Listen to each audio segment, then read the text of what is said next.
Okay, welcome guys, welcome. This is episode 70 something. I forget what it is now. Uh, anyway, I thought I'd just start off incredible matches over the weekend here in Australia with the two main codes, the AFL and the Rugby League as well. Both matches featuring Brisbane teams, and unfortunately, actually, I won't spoil it. Actually, I will say, well, unfortunately, in both cases, the Brisbane team lost, but also in both matches, they were sort of considered amongst the best ever played. So it was really quite cool, actually. So welcome, guys. Hi, John and Bruce in battle mode. If you want to see a really good game of Australian rules football, I highly recommend that you just go to afl.com.au and you've got a full replay, you've got a mini match, you've got the highlights. Just incredible game, amazingly strong game. It was really cool, very high skill level. Hi, David, how you going? And Silvercol. Anyway, let's not worry about that one so much. It's funny because I really am a 50-50 Collingwood or Brisbane supporter. And just to put it into context, Collingwood is the most hated team in Australia. Like it's a team that people either love them or hate them. And so it's sort of one of those things. It's so galvanising. Like you either barrack for Collingwood or you barrack for any other team other than Collingwood, sort of thing. So that's sort of how it works. It was, Collingwood, I think they started about 150 years ago. Like they've been around for an awfully long time. Brisbane's only been around for about 30 years, I guess, in the actual competition. But it's just interesting. But anyway, it was great final. So if you are wanting to watch something, I think you can just watch this anywhere in the world. I'm guessing from the afl.com.au website. So Silvercall saying no arguing about VAR then. I'm not sure what you mean by VAR. But no, it was an incredible game. And I was actually barracking for Brisbane. I thought that they might be able to win it, but in the end they just couldn't. It was very close. So anyway, let's not worry about that one so much. And there's a lot to talk about today, actually. We do actually have a giveaway, finally. So we have a giveaway for today. It's going to be Wargroove 2, which I might just show you what that is, because that is just coming out right now. Wargroove 2. I forget when that's due for launch. Has it launched yet? Approximately 2 days' time. All right, so I do actually have a key that's like a beta test type key for it, and it will essentially be the full game. But it's so you can get that one early today. Like you can get that one 2 days early. I've really enjoyed playing this, I've got to say. Like Wargroove has been a very fun game. It's got some. I put out a video on it actually during the week, and I will sort of say that actually was. I'm very pleasantly surprised because they do actually have like a procedural generation mode. It's probably not as fleshed out as I would like. It's a bit sort of one-dimensional once you sort of start to get to play it, but it still means that there's procedural generation. And if that's the first step of what they're going to be doing with the game, then I'm really happy with that particular thing. Because prior to that, the only way of playing the game was to play on set maps, on design maps. So, Voodoo Dog saying, so like Bayern Munich in Germany. Are they the same, are they? I didn't realise that there was other teams as hated as Collingwood is. So because saying, if you don't know what VAR is, count your blessings. Scourge of the English Premier League. VAR in the English Premier League. I don't know what that is. VAR. I've got no idea. Is that a team? I know I've watched a little bit of the Premier League, not very much, but I haven't heard of that one. I haven't heard of that one at all. But it's funny actually with these sorts of teams. Like I grew up in a state that was an AFL state, but it was we then moved when I was a teenager to Melbourne, and I hadn't really met my grandparents all that much. Anyway, when we first arrived in Melbourne. My grandma, I still remember it vividly. The very first thing that she said when we sort of came to meet her, basically, was "Welcome to Melbourne. You're barracking for Collingwood." And then she went through the whole history of the family that had barracked for, like of our family that barracked for Collingwood. So I had no choice. I was a Collingwood supporter. Oh, video assisted referees. Oh, okay. No, it's like we have. The only arguments they have here in Australia with video assisted referees is actually when they're not used. There was there was actually a incident just a few weeks ago, actually, where the whole final season was actually changed because a goal umpire gave the wrong decision, and they didn't use the video, and they should have. And if they had used the video, another team would have got into the finals. And but as it turns out, that team didn't actually make it because of that one call. So it was quite a contentious decision. So they're trying to sort of make more use of it, and it actually works pretty well. Like there's yeah, they've got to sort of refine what they do here in Australia. Like it's I thought actually, I've got to say that I thought the video assisted referee in the Women's World Cup was incredibly good. Like I thought it was very, very fast. They were spot on each time. Like it's millimeter perfect sort of stuff. It was really, really cool.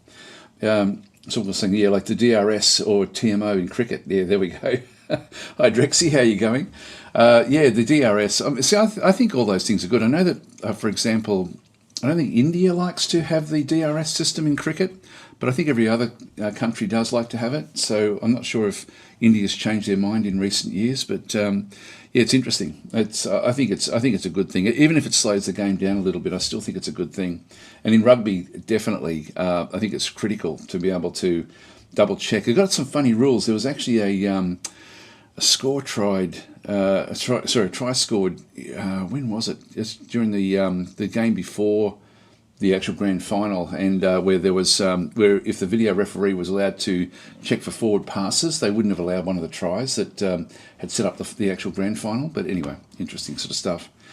So this is saying, oh, VAR. I heard of it. That I'm not into sports at all. I play them, but really never watch them. Only curling is the only sport I've really enjoyed watching. That's interesting. Yeah, that's an unusual sport. But no, if you do enjoy watching sports, and then that particular grand final from the Australian Rugby League, the AFL, sorry, not the Australian Rugby League, the AFL was exceptional. Like people are sort of saying it's probably the best that they've seen in decades, basically. So it's a really, really tough game. Hi, Tarank, how you going? So we're saying the VAR officials in the Premier League aren't very good at their jobs. It was a bad weekend for them. Oh, okay. So Oiva saying, hang on, I've got to keep on getting rid of that little message. Saying recently got into Rule the Waves 3, in part thanks to you. Would you do another playthrough of that game? Yeah, I keep on meaning to. I've actually got a. I'm not allowed to talk about it. I do have something coming up, and I'm trying to think of what I can do. It won't be a playthrough as such, but there's something being organised with Rule the Waves 3. And anyway, I better not say anything. I'm not allowed to talk about it until it's actually announced. I think that's going to be announced in a few weeks' time. But anyway, I will be doing more with Rule the Waves 3. I'll just leave it there.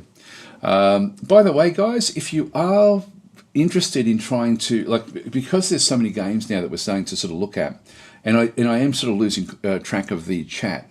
I'm trying to give preference now to my Discord, and what I've got, I'll just show you what I've got in here. So, whoops, I hate the way it does that. Why does it do that one so big? Anyway, this is a Discord, and so what I've got it inside my Discord area, and there should be a link in the chat to actually get to this one. I don't know why that went so big. Just try to sort of bring it down. Actually, why is that not wanting to do that? Just make it a little bit smaller. Anyway, this is, I wanted to sort of start to use this as my, as I guess sort of structuring what we talk about and how we sort of discuss things on these sessions. And so inside my my Discord, I've now got an area called Game Chat. Feel free to add any game you like. And what I'll try to do is anything that's added over the previous week, I'll try to at least go through and read the comments. So if there's something you want to say, I will actually go through each of these one by one. All I would ask that you do is to just make sure that the very first thing you do when you create the post, it's like a forum, is to actually just put the Steam link or the game link in there. That way, at least it will then come up with the graphics, and then and if you do go in there, then you'll be able to just go straight to the Steam page for those. So I really don't mind how many games get added to this, and over time. Also, if you're just going to search, like if you're unsure if a game has been in there, and let's just say there's a game that's been in there for like a couple of months or something like that, and it's sort of off the top of the list, just do a search, and if you then add something to it, it will then sort itself out to be essentially at the top of the actual listing through here when I reopen this one. So by all means, make use of that. It's because I will be using this as my guide for doing these sessions, which should give me a little bit more structure, hopefully. Just saying, must be something big if he's not allowed to talk about it. It's not massive, to be honest, but but I don't think I'm allowed to mention it just yet. So it's one of those things I don't think I can actually say much about. So anyway, back to where we were. So we've got Wargroove 2. You can see through here. If I go and click on that one, I can then sort of bring up all the various discussions about that people had sort of started with this one. So this one I just sort of had literally placed. This one's coming out in a couple of days' time. So it's now I don't know if that price there is US or like the $16 essentially is either US or I don't think it's Australian. I think it may be US. Anyway, that's in fact, if I go and click on that, that should just bring me across to this Steam page, and it will then recognise that I'm from Australia. Yeah, that's the US price. So that's the Australian pricing through there. Okay, that's cool. At least I can sort of now, because I think everyone's got a bit of a feel as to what the US price is, in their own sort of sense of things, and so how it sort of relates back to their own currency. So that's actually fairly cool through that particular side. But I thought I'd actually just make better use of the of Discord to try to sort of get more things sort of happening with the with what we see in through this other side here. So anyway, it's so as I say, Wargroove 2 coming. I'm really impressed with it. We'll have a bit of a look at it as well in a minute, but just the comments that I sort of said is, I've got a comment, so never played the first one, should I keep an eye on this? My answer was, it's a lot like Advance Wars in the way it plays. No random maps is the only negative in my mind. Now, I didn't know at this stage that there sort of is random maps in the game, so that's sort of where that one was. Then we've got That's a Shame, random maps are really nice. Maybe I'll get the first game to see how I like it.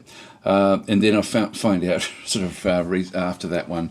Actually, there is a sort of roguelike way of playing the game where it's about as random as it can be. I just finished recording a bit of a run just to show it how it works. I'll process the video and publish it in about 13 hours. So, and then the comment back was, I watched the stream yesterday. The roguelike mode looks really good. I like it. Thanks for the preview. So that's sort of so I did actually have a video up from a few days ago, just sort of going through what it does actually have.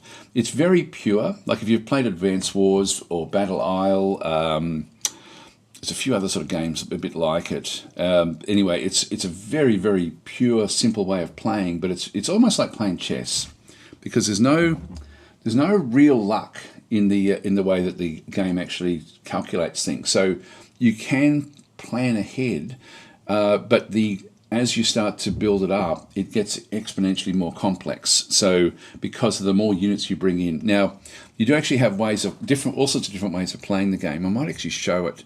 I'll just minimize this for a second. I'll just bring it up and show it. So this will be the giveaway today. You'll be able to have an advanced version of Wargroove 2. By the way, if you you can't see it now. So this is from Chucklefish. I'll show you, just playing a game at the moment where I set up I wanted to sort of see what the more complex maps were. So you've got like a few different ways of playing it. One of them being the conquest mode, which is what I recorded. So I won't show you that, but I do actually, there's a campaign as well, which is story driven. But you can go back and play a multiplayer against the AI, which is what I was just trying. So you can play either local or online, which is really, really cool again. So you can actually and it's going to be coming for the Nintendo Switch as well as for the PC. So if you've got like a Nintendo Switch, and you're wanting to play a multiplayer game just sitting around, I think it's ideal for that as well, to be honest. So you can play a local version. And if I just go in there. Now, when you're there, unfortunately you can't save multiple versions of these multiplayer games, so I can just resume where I actually am. And so this is something where I'm 11 turns in. I'm playing as the red player in through here. I've nearly run out of units that can sort of do anything. But you've got different sorts of units you can then go and create. So it looks very, very simple in the way it actually does play, but that's just the whole map. So it's really, really quite succinct with the way it sort of does come together. Now, I've nearly finished my whole turn. I'm doing okay in this one, but I'm being pushed back a little bit by this character down through here. They've wiped out this group in through here, so they're going to be able to expand very quickly. If they can expand into here, I'm in trouble. Now, I'm sort of almost got green under control, but not quite. They keep on just moving in a little bit. Now, I've been able to the three that you see, the six you see through there. This is and if I hover over them, you can see this one's got 27% health at this stage, this particular knight. Now, if I right-click on it, it then gives me a bit of basic information about what this particular unit does, like what it's good at, how it sort of does things, the terrain that it's on, what the terrain actually does. So there's a lot of detail. I won't go into the detail of it, but also what it fights effectively against and what it's weak against. So there's a few different things that it's actually then weak against this particular cavalry unit. The codec will then sort of open up an even more detailed version of the different sorts of damage that is sort of like the multipliers that are done, like the percentage multipliers that are done to various units. So you can see through there that sort of like dog type units are going to be most effective against those.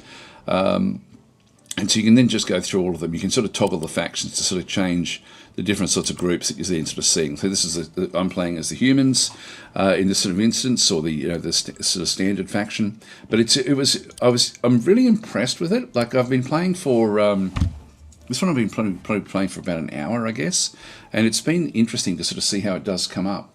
So anyway, that's there's a lot of intricacy with what actually does go on with this one. It's very, very simple. I've got one more unit that I can actually then go and move.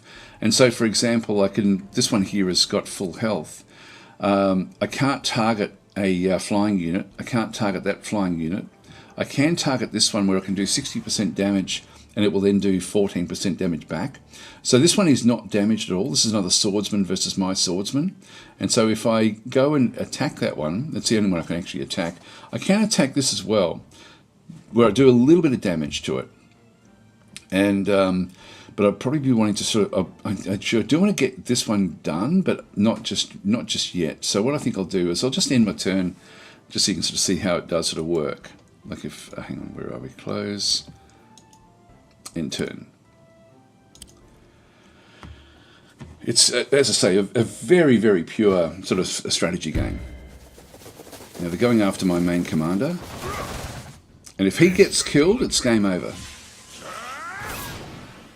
There's two things that can get killed. Either the commander, so yeah, they're attacking again. So he's down to fairly low levels. And they're going after the special shield that he had created. Then it's the other character. Now they're coming after me in a big way. They've got no other enemies that's really sort of close to them.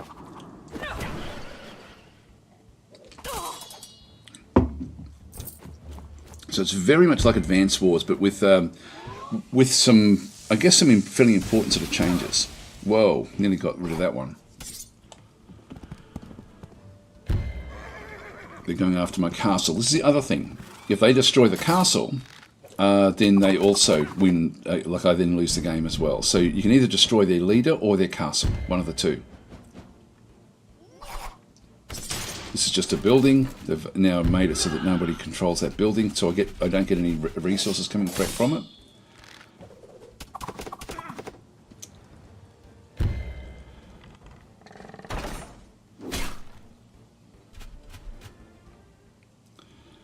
Okay, so it's back to my turn again. So in my turn, I then got to figure out, okay, well, what do I need to go after? this character here can actually sort of move back away. Now he's not going to be able to do too much damage. The flying units can be targeted by these ranged units. So I've got like an archer type unit, and if I just go and close that one, the archer can attack these fairly readily. So I can sort of do 35 damage. This one's only got, as you can see there, 30%. So that will then actually kill that particular unit if I don't move. So that's a good one for me. I'll just go and do it. So I just go to the attack. I didn't have to move. I should have just left them where they were. Would have been more effective. Back over through here, what do we have? We've got a mage unit. So in this case, I may be able to attack. Yeah, I can attack that one with this unit. By not moving, I can do more damage. So I can't. I need to get rid of this one over here though, and I should have. I've sort of screwed that one up. What I'll do is I'll just come back to this unit here, and if I go to attack, it's going to go to there. Let's just try this one here.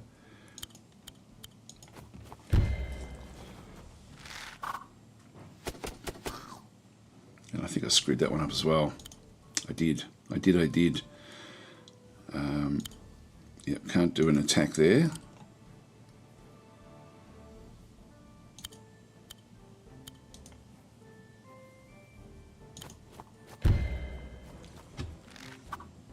Oh, that one's really badly injured.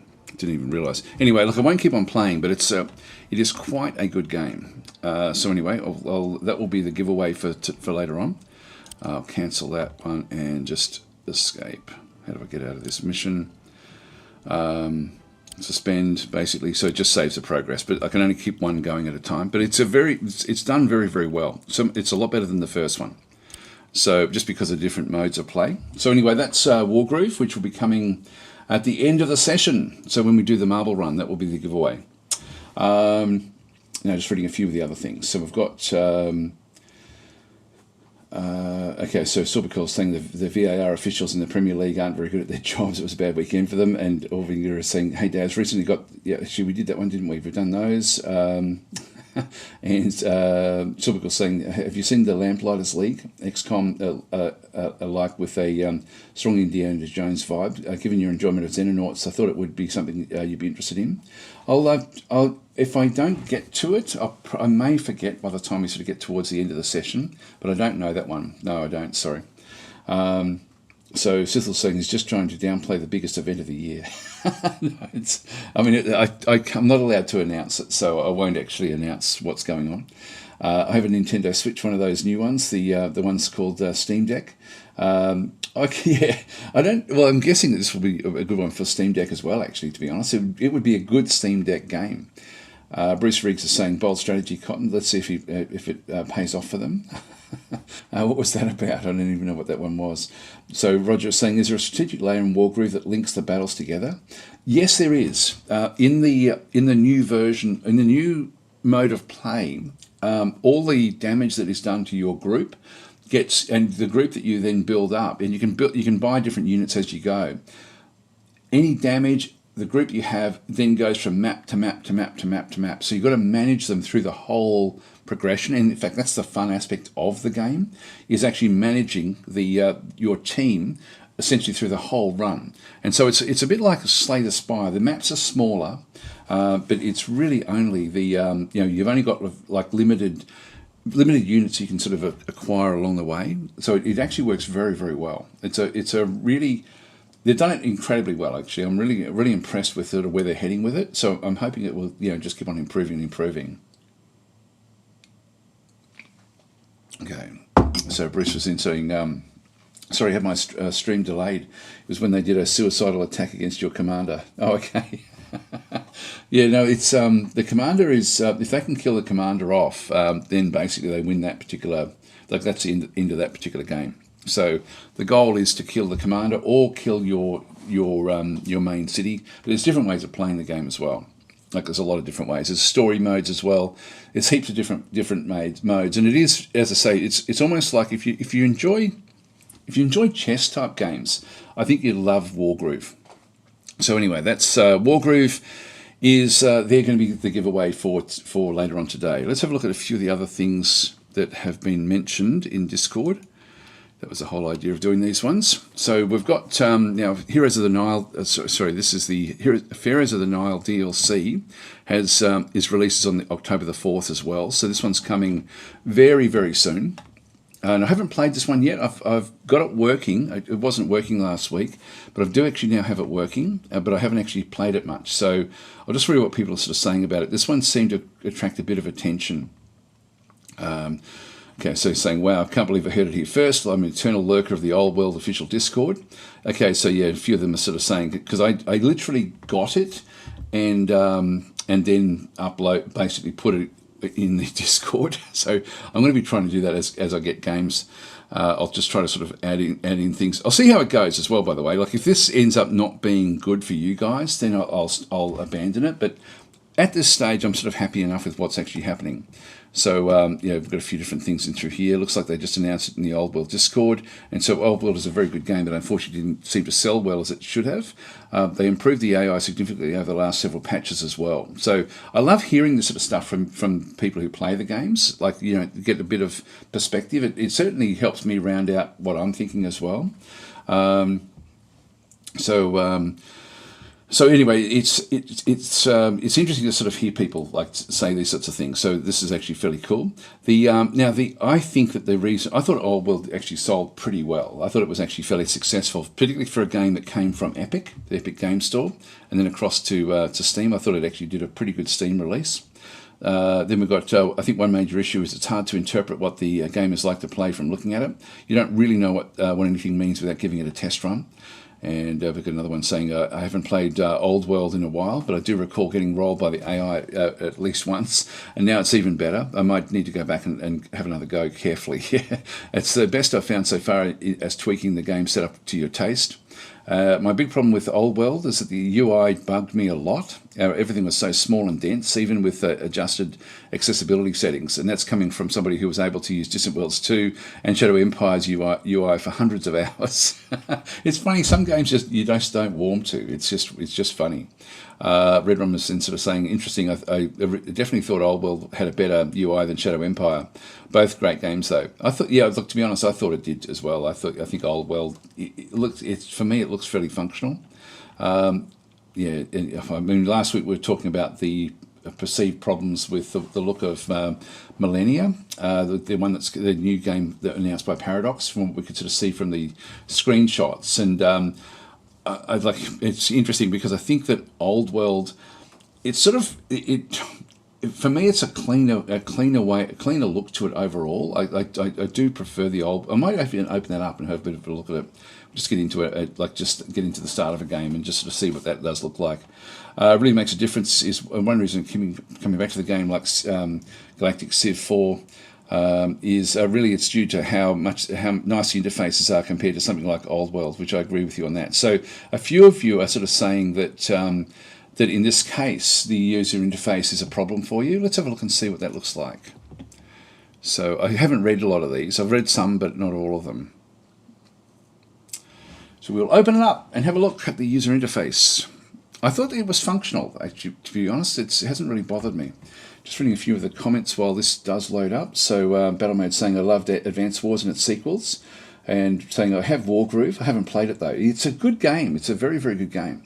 It's a good multiplayer game as well because it doesn't take a hell of a long time. Now, why is... It may still be coming. Yeah, we've got to change cursor, so I think it's on its way.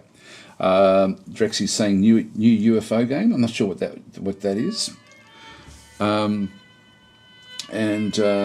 Battle Mode saying not played Old World since the beta. Good game though. Yeah, so this is a bit like the same sort of problem we have with Millennia, with the actual font choice, not really being all that and I think this is probably where the user interface just feels awkward. Again, like I'll just go to single player, just go to new game. And we do actually have, now, this one's coming, the new one is coming very, very soon. What we actually have now is where's Kush? We've got Egypt has now got a few different sorts of starts, a few different sorts of groups as well. And then we've got Kush as well, is like a new faction that's coming as well for the DLC.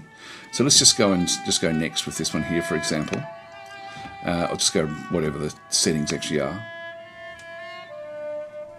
But see, this for me is actually much nicer. Like, it's actually just a cleaner look to it because it's fairly consistent. I'll see what it looks like actually in game. It's been a little while since I've played Old World.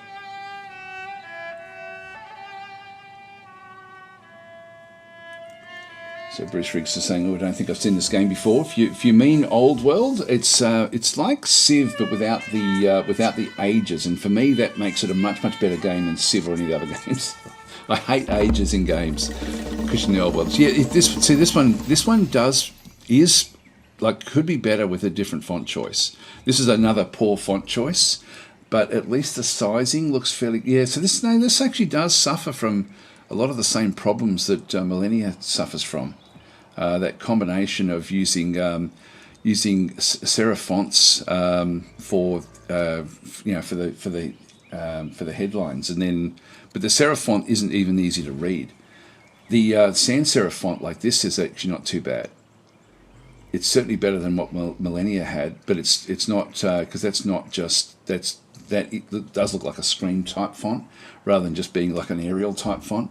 So this one does look better, but it's but yeah, overall it's still awkward with that serif font. It's just funny. It's funny how much the font choice and the way it sort of works really does impact the overall feeling of the user interface. And I think that's why games, for example, like Distant Worlds and Shadow Empire feel easy to play. Like if we have, it comes down to like Corp members, that the actual wording there is blurry because the font is not really a good font for the actual screen itself. It is interesting. Like, you know, it's sort of Millennia. I noticed it badly. I think because the scale of the fonts changed so much from element to element. So this one, yeah, I would agree that the user interface is not that great. But when we have a look at these things, we're then sort of seeing it's all just sans serif, and it looks clean. So this part of it is probably what I sort of remember of the game, really, more so than what we're seeing in through here and up through over this other side. But again, like that's weird. That's a weird choice. Like we've got available and draw pile as serif fonts, which are not legible. So that's just going to be annoying. Let's just get out of that and quit to desktop. We'll open up Distant Worlds 2 as a comparison as to, and again, the user interface. Distant Worlds 2 has got like a lot of complexity. So there's a lot going on with this one. And but overall, I either I'm just used to it, or we'll have a bit of a look and see this one here.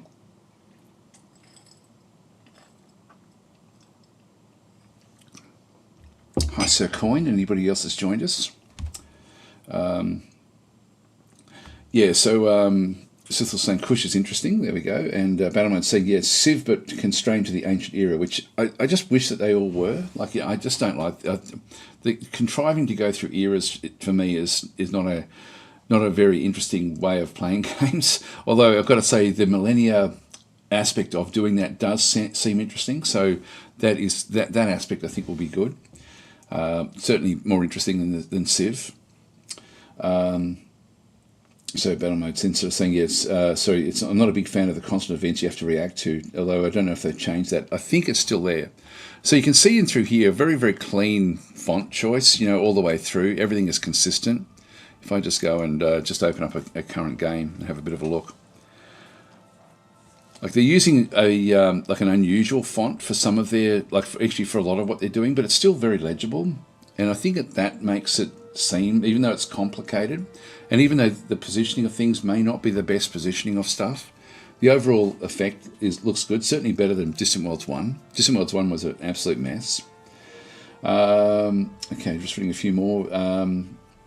So Battle Mode is saying during the beta it was oppressive with the events. The events can be a problem. Like unless you're really just wanting to play the role play aspect, it's which I'm not really into that.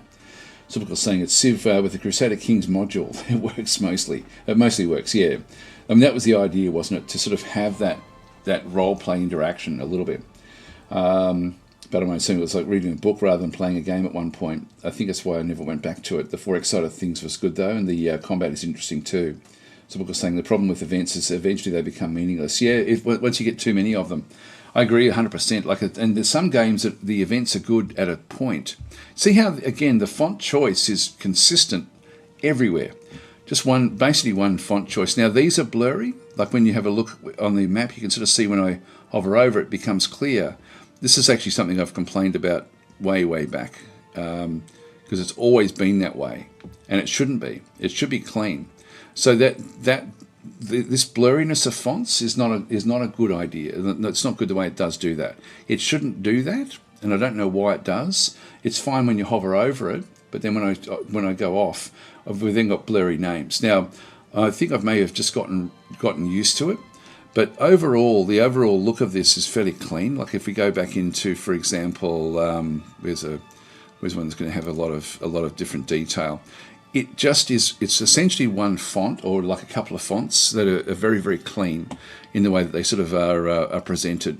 You've got bold and normal in the actual font things, but they're quite legible all the way through. If we go to one like government, which is going to have like a fair bit of text, it's simple, but it works. So even though there's a lot of stuff going on in the overall user experience or user interface, for me, this is much, much cleaner than a lot of these other games that we were looking at before. I think I said hi to Sir Coin before. Junk Setter saying, I've been playing a lot of Old World recently. Hard game in my opinion, very aggressive AI, which is good. Derner is saying, Field Glory 2 uses serif fonts, but it's more Romany. Yeah, that seems to sort of work because it doesn't rely a lot on text, I don't think, Field of Glory 2.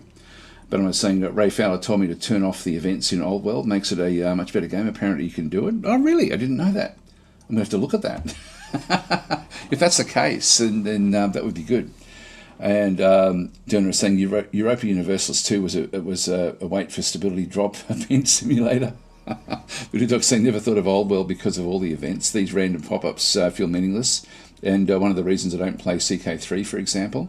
Yeah, they do become too much. I'm just trying to think, there's a game I've been playing the last couple of weeks where it was the same sort of deal. Like it was fun having them when you only had like a couple of characters to control, but then once you got to any sort of size, it just became overwhelming. Anyway, let's just exit to desktop from that one. Yeah, it is interesting, isn't it? Just the way that they sort of do the interplay of them. I'm just trying to think of what game it was. I was playing a game where the events just got too much, but I can't think of what it was. No, it's escaping me at this stage. C Sand is then saying, yes, many of the seemingly core systems to Old World can be increased or decreased in the presence of removing entirely. You can play, okay, that's cool. Yes, you can turn off events. So I think there's a preset for it. I might try that actually, because events I don't particularly warm to. So I was saying I'm still a bit of a sucker for old school quasi-diegetic UI. I'm not sure what that actually is. Sorry. Junks are saying Grieve becomes so tedious. Battlemate saying in Chrystatic Kings the events are actually meaningless. In Old World, I really felt that they were just adding or subtracting numbers from a character sheet, but wasting my time doing so. That's a really good. That's a really good statement, actually. Battlemate. I know what you're saying, and I agree with you. It ends up becoming it's a bit of a smoke and mirrors way of just tweaking the spreadsheets, and that's actually not an ideal. But I'm saying I feel mean though saying that, because it's otherwise a beautifully crafted game. But I think that you're right. Like when you feel that's what's happening, like something's missing in the game if that's where we are. Roger is then sort of saying CK3 requires too much relationship management. That's a drag in real life. I don't want that in my games. Yes. Isn't it funny how some things that annoy you in real life you cannot stand in games? So Guy Bellamy saying the game where the events got too much is Marble Run. See, Sanders saying, I keep them on low personally. Leaves events mostly directly related to what's important to your empire. I'll have to try that actually. I think I'll because I do want to give Old World another go. It's been a long time since I've played it, so I am looking forward to actually getting back into that one. All right, let's go to the next one in our little list of things that were on the in through here. So we've done Old World, Shadow Empire. I think that this was just. I think we can sort of skip over this one. I don't think there's anything in here that was really. People are just saying what a good game it is, or how difficult it actually is. But that's I wanted to add it there because there have been a lot of updates with Shadow Empire. So we did that one last week. We showed the faces, so I won't go back there. Although you can sort of people are sort of deprecating themselves with you never underestimate how dumb I am. Actually, I guess I won't read through these because these are this is where a Voodoo Dog's saying I like the faces because we're looking at the faces. Indeed, been playing Shadow Empire a few weeks now. It's been amazing so far. And then we've got such a good game. I've got past the initial learning curve now, but I need to go back to school and learn about some of the more detailed stuff now, like air bridges and some of the financial side of it, and the maritime trade houses. Still a lot to learn. Personally, I would ignore air bridges. I have never been able to make them work properly, so I think that they're just like a bit of a waste of time. Then we've got Red Rummer saying, my general feeling is that once you understand the logistics side of the game, the rest is pretty easy to pick up. I agree with that as well. Logistics even doesn't have to be that difficult. You don't have to get it close. You can just, if you have more than enough logistics, you don't even have to think about logistics. I mean, you still have to think about it, but you don't have to worry about it as such. And then we've got the statement about never underestimate how dumb I am. But no, I think air bridges are one of those things where it sounds really good, but the reality of it just isn't. So now, where do we get up to?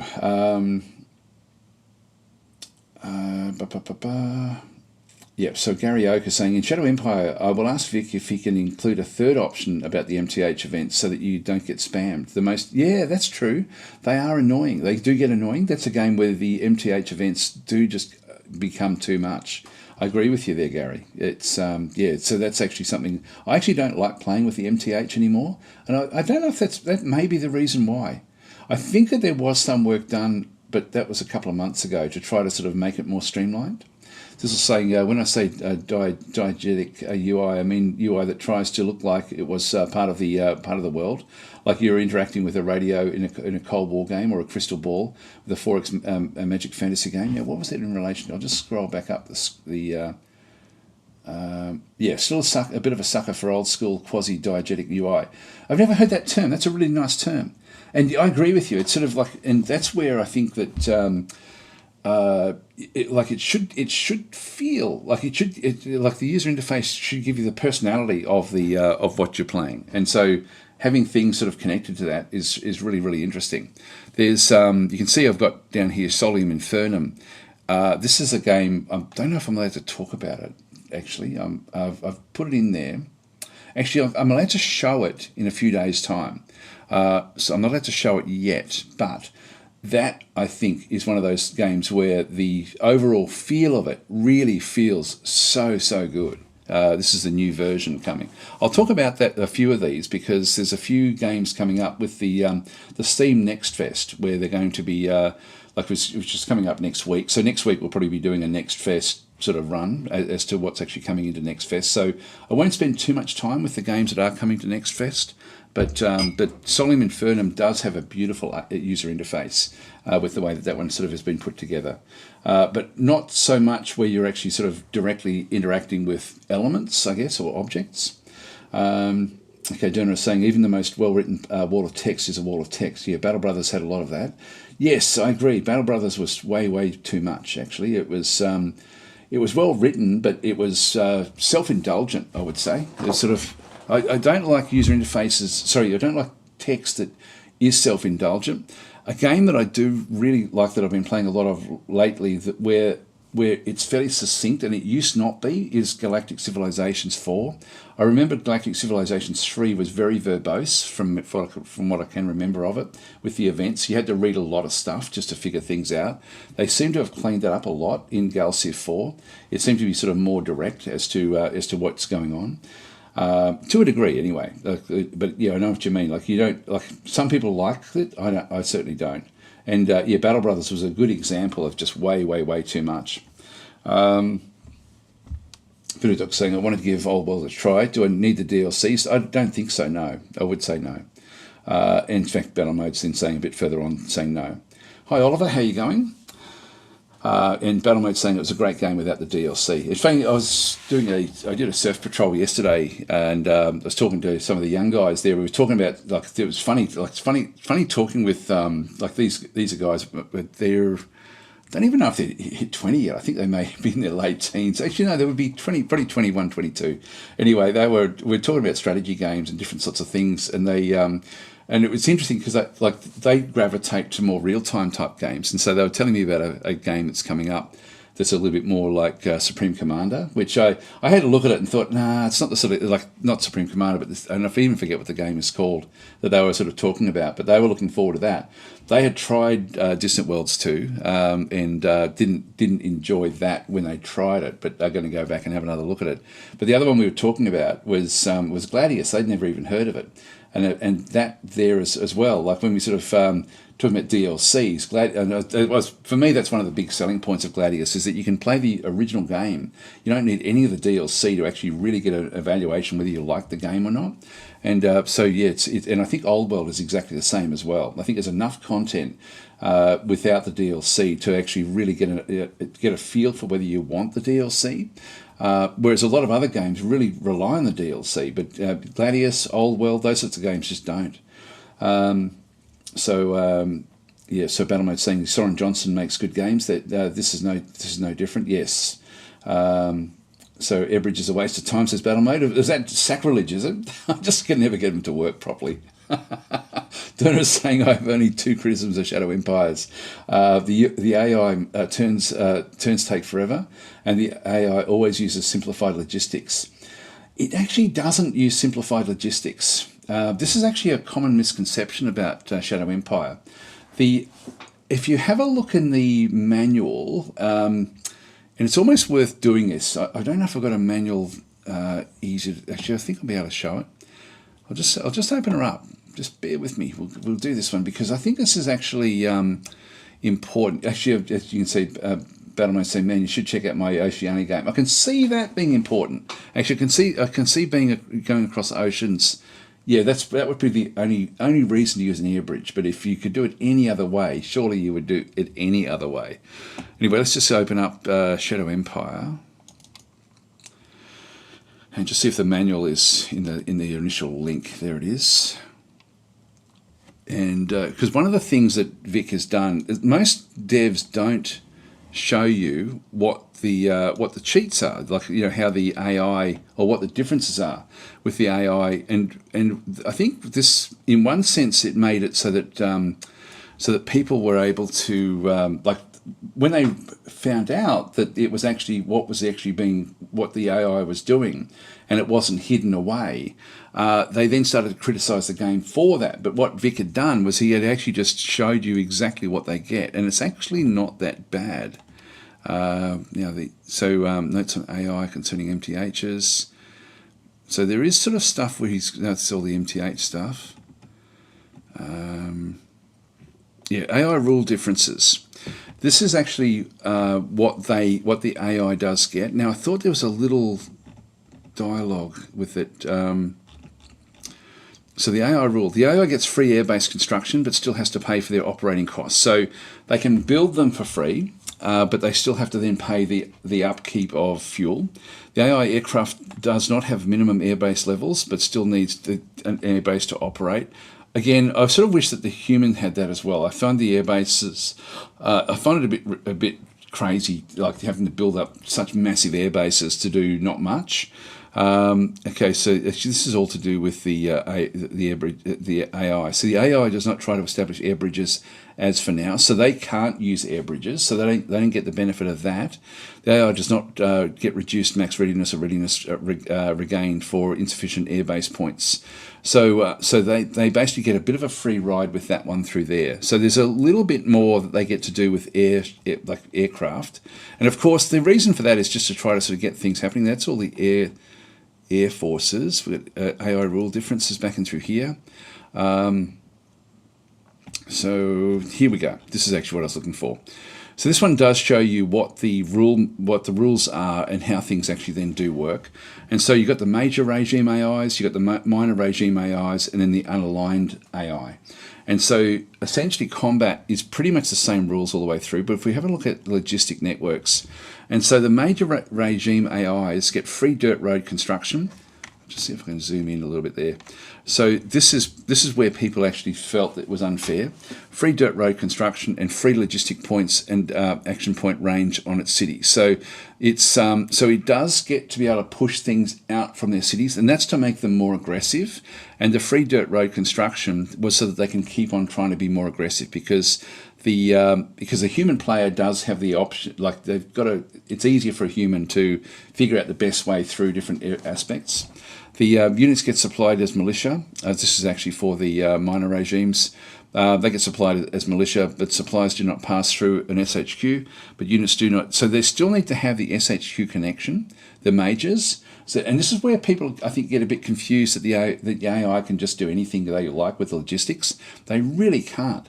The one thing that they can do is, so if you cut something off where they have to build a road, they will build that immediately the next turn, but it doesn't mean that they didn't get supplied that first turn. So as long as you can cut that road off again, you will starve them. So these starve, these pretty much don't. So it says here, do not pass through an SHQ, but units do need a connection with their city. So you can still cut them off for the minor regimes. That doesn't impact them as much as the majors or yourself. And then the other ones, they just get supplies no matter what happens, even if they're surrounded.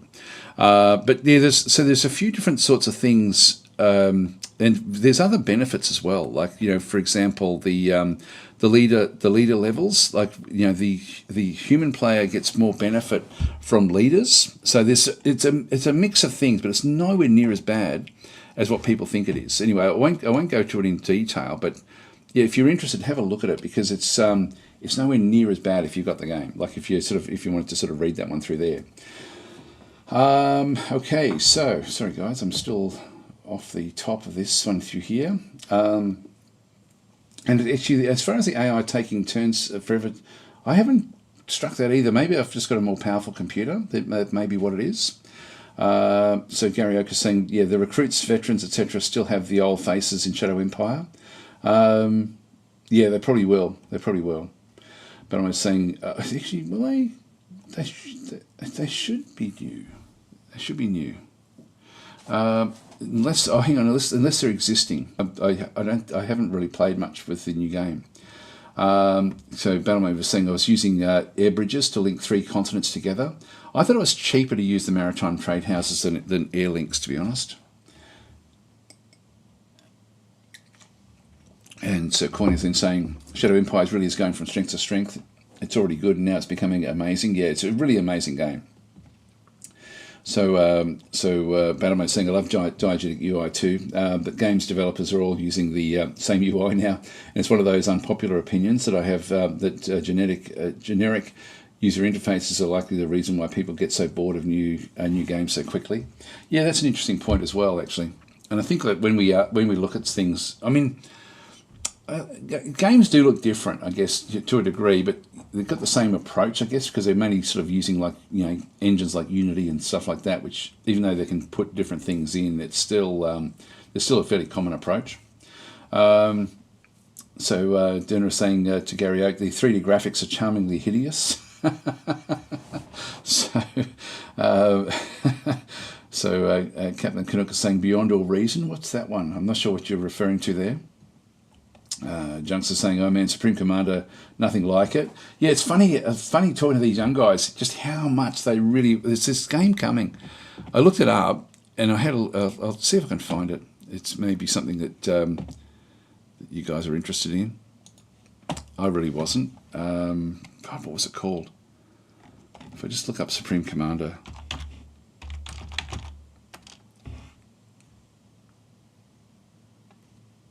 If I just do enter to see if the actual game comes up, because it's not out yet. It is not out. But I thought it would actually sort of reference it because it was very, very similar. And Yeah, no, I can't think of what it is. I'll just do a quick search for games. Was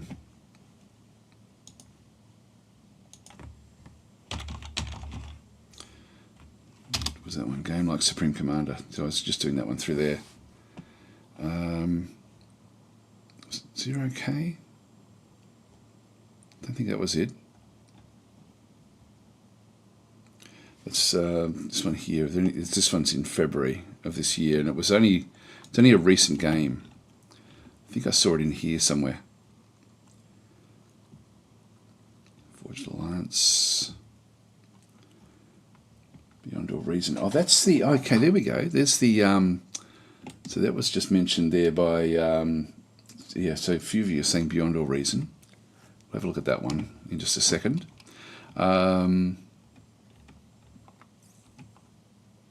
Where is it? I thought I saw it in here. It's not 0K. I know it's not that. But yeah, I thought it was in here somewhere. Nothing much else in through there. Sanctuary, this one here. So Sanctuary Shattered Sun was the one that they were mentioning.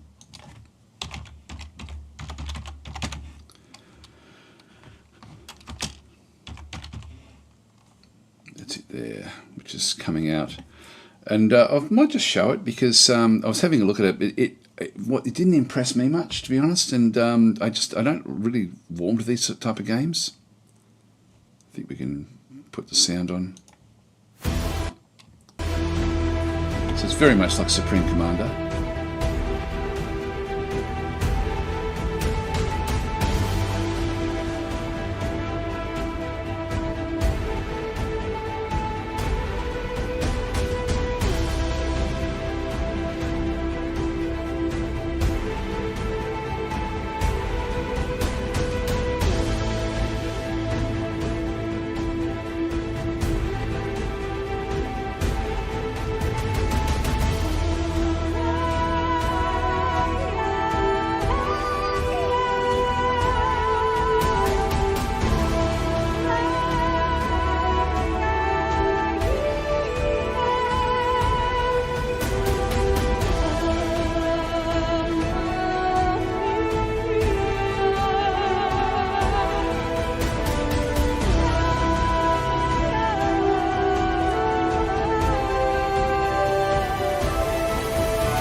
I don't know when it's supposed to be coming.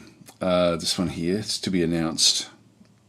But it's funny because when I look at that, all I see personally is I spend an hour building up a base and start to build units to have it all destroyed by and like that would just drive me. That would really bother me. I'd be so pissed off with that. So it's for me. I don't think these are my type of games. But anyway, they were really looking forward to it. So anyway, that was one of the other ones. Let's have a look at it. Beyond All Reason. Is that actually on Steam? Sorry, I'll just get down the bottom there. Yeah, actually, Timmy had said, yeah, Sanctuary Shattered Sun. So sorry, I did miss that one.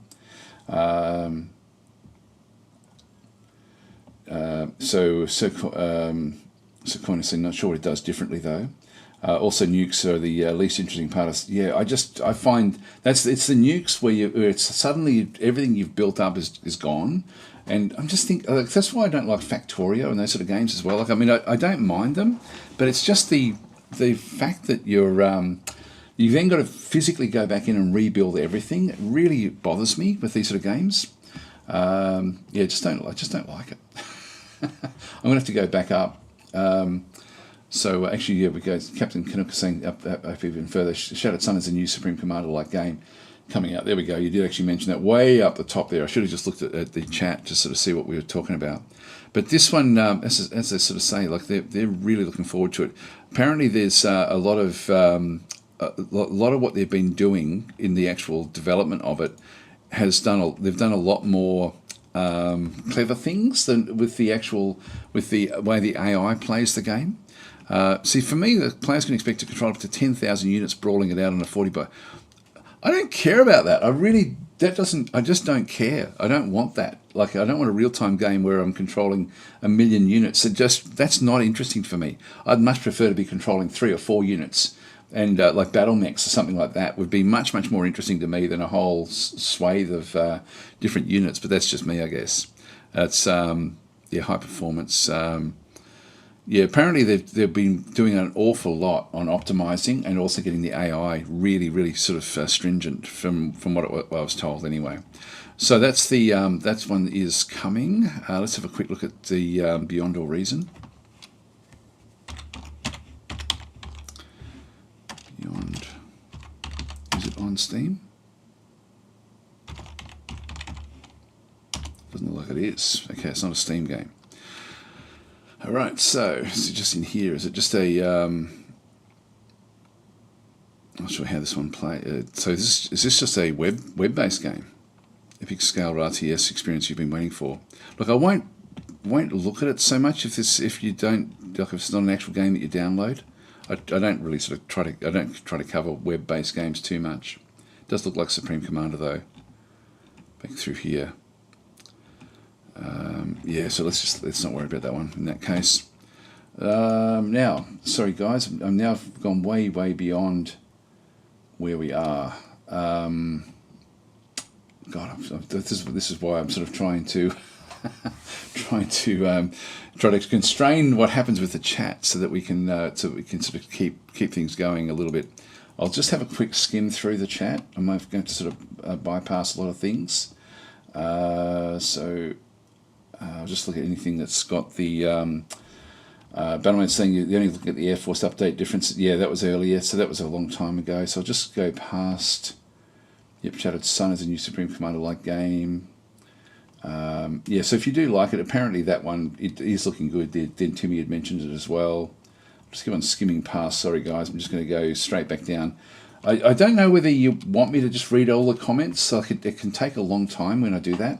I just noticed a couple of weeks ago that I was spending the whole session basically just reading rather than actually just showing stuff. So I'll try to get the balance right, but I am interested in sort of what you're saying, but it's I'm also trying to keep the pace going. So let me know how you want me to run these sessions, I guess, is probably the thing. So it's just interesting to sort of get a bit of perspective. I'm just trying to find out the best way of doing that one. Okay, so Trixie's saying probably not on Steam because not 100% legal. Oh, isn't it? It's a download. Okay, looks like I don't know about that one. What's your most anticipated game, Daz? Says Orvir. Oh, geez, actually, I haven't. There's a lot coming out, but I haven't really thought much about it. Actually, I'll say it. Solum Infernum, without a doubt, at this stage, this is the game at the moment. I'm really can't wait to be able to show and play. I'll show what I can of it, but I'm not allowed to open it up at this stage. But I'll talk a little bit about it in this session because it's on my little list there. It's just a joker. You can ignore me. So anyway, we'll just go. Okay, so Battlemate was saying Beyond All Reason is free to download. I think it had a pay. It had there was a button that said pay, so I don't think it is. But I'm not sure. Video Doc saying the way you do it right now is perfect. Sometimes you read lots of chat, sometimes you skip. Yeah, okay, that's fine. If you guys are happy with that, I'm happy to do that. And if you just do an @DazTactic, it's then like a bright red for me, so I can then sort of see if there's something that you particularly want to sort of have in the session. Bruce is then saying can't wait for Dominion 6. Yeah, so I'll sort of cover that as we get sort of closer to things. All right, the other thing let's just go back to our list again. So we've done. Whoops, hang on, what's going on there?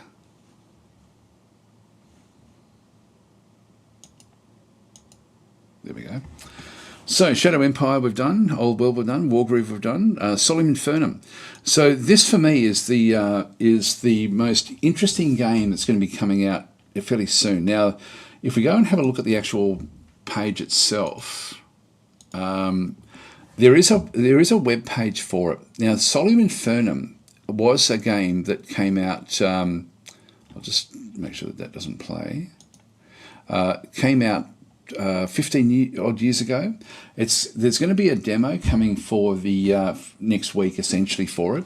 And so I'm going to be able to play this in 3 days' time, so 3 or 4 days' time.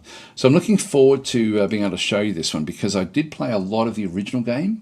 In fact, I did a live stream the other day of Solim Infernum, the original game. And so I've been having a look at, I've been opening up and playing the new version of it as well, just the demo version, to try to get my head into where the differences actually are, and they've done an incredible job, I've got to say. I'm not really allowed, I'm not supposed to talk much about it or show it yet, but I can't wait to be able to do that, because this really is so cool with what does actually happen. We'll have a bit of a play of this. The Dark Majesty has vanished. His infernal throne lies vacant.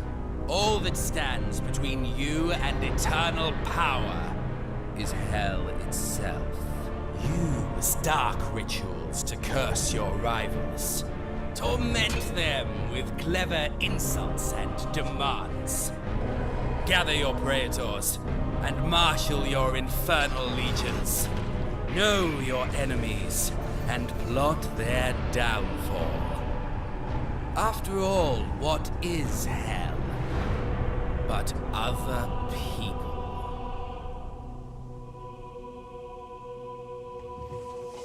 So there's a lot going on in there, and I'm not really to talk about the specifics of it, but normally I'd be pulling it apart because I'd be so excited about it. And but I've actually been playing it, so it's sort of one of these things where I'm loving what I'm seeing, like absolutely loving it. So this is by far my most anticipated game now coming out. They've done such a good job of staying as true to the original in the, I guess, in the direction that they're going, but with changing it so that it's so much more intuitive than the original. The original was confusing to play. It was difficult to play, but it was, it's an old game now. Whereas this one they've just done such a good job. There are some mechanics that seem to be a little bit different. I'll probably end up doing a fair bit of video work on this one, because there's a lot in it that is coming through, and they've just, I think that the reason it's taken so long is that all of the elements, all the graphics are all very, like, they're all 3D, but they've done a really good job of them. So there's certain sorts of things is like in it where each character has been defined. In the original, it was more card driven, so the characters themselves, you didn't really need to have like lots and lots of graphics. Whereas in this game, they've really made it so immersive. It's just beautiful what they've done. So just having a bit of a read back in through there. Okay, actually, Captain Canuck saying, yeah, absolutely. If you like that type of game, it has a no-brainer. It's amazing and free. So you're talking there about Beyond All Reason. And Rex is then saying you should be able to. Rob did a video on Solim Infernum, but it was the demo.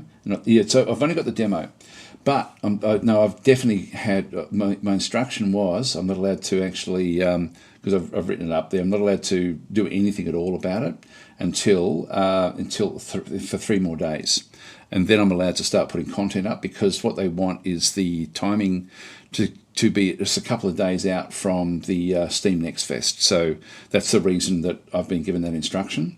So different developers will be different broadcasters or content creators will be given different instructions. I've noticed that as well with other games. I'm under different timeline instructions with a few games, which is annoying, but it's just the way it goes, and it's a shame because I love the original game of this, so I can't wait to be able to show it. It's a bit like it is a demo. It's still, I don't know when the actual game will be coming. I've got no detail about that at all. But it's just really nicely done, and it really does. They've played so true back to the original. It's very, very cool. So many of the things that the original had, they've changed. They've simplified some things a little bit, and I don't mind it. And I don't know if the full game will actually then go back to all the mechanics of the original. So certain things have been sort of abstracted out a little bit, but again, I'm not really able to show something that is not part of this. I can't tell you exactly what all these things mean, unfortunately. Otherwise I would. So unless I sort of see it on the game, it's it's sort of it is there. But even the graphics sort of work well in the game. They've done a really nice job of the whole thing. Okay, so where do we get down to?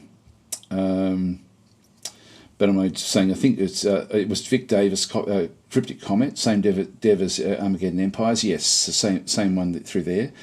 Vic sold it to League of Geeks, which is the group that actually put this together. So if we go back out, so League of Geeks actually bought Solium Infernum from Vic Davis, and so you can't get the original anymore anywhere. Like it's basically been taken out of.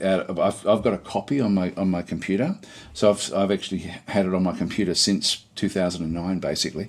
So just and I installed it the other day. It still works really, really nicely. So I can still play it, but you can't actually get that through any of the old sort of ways of getting those sort of games. Like through GOG or any of those, which is a shame. But the new one is so much better than the original. It's very, very cool. Okay, so.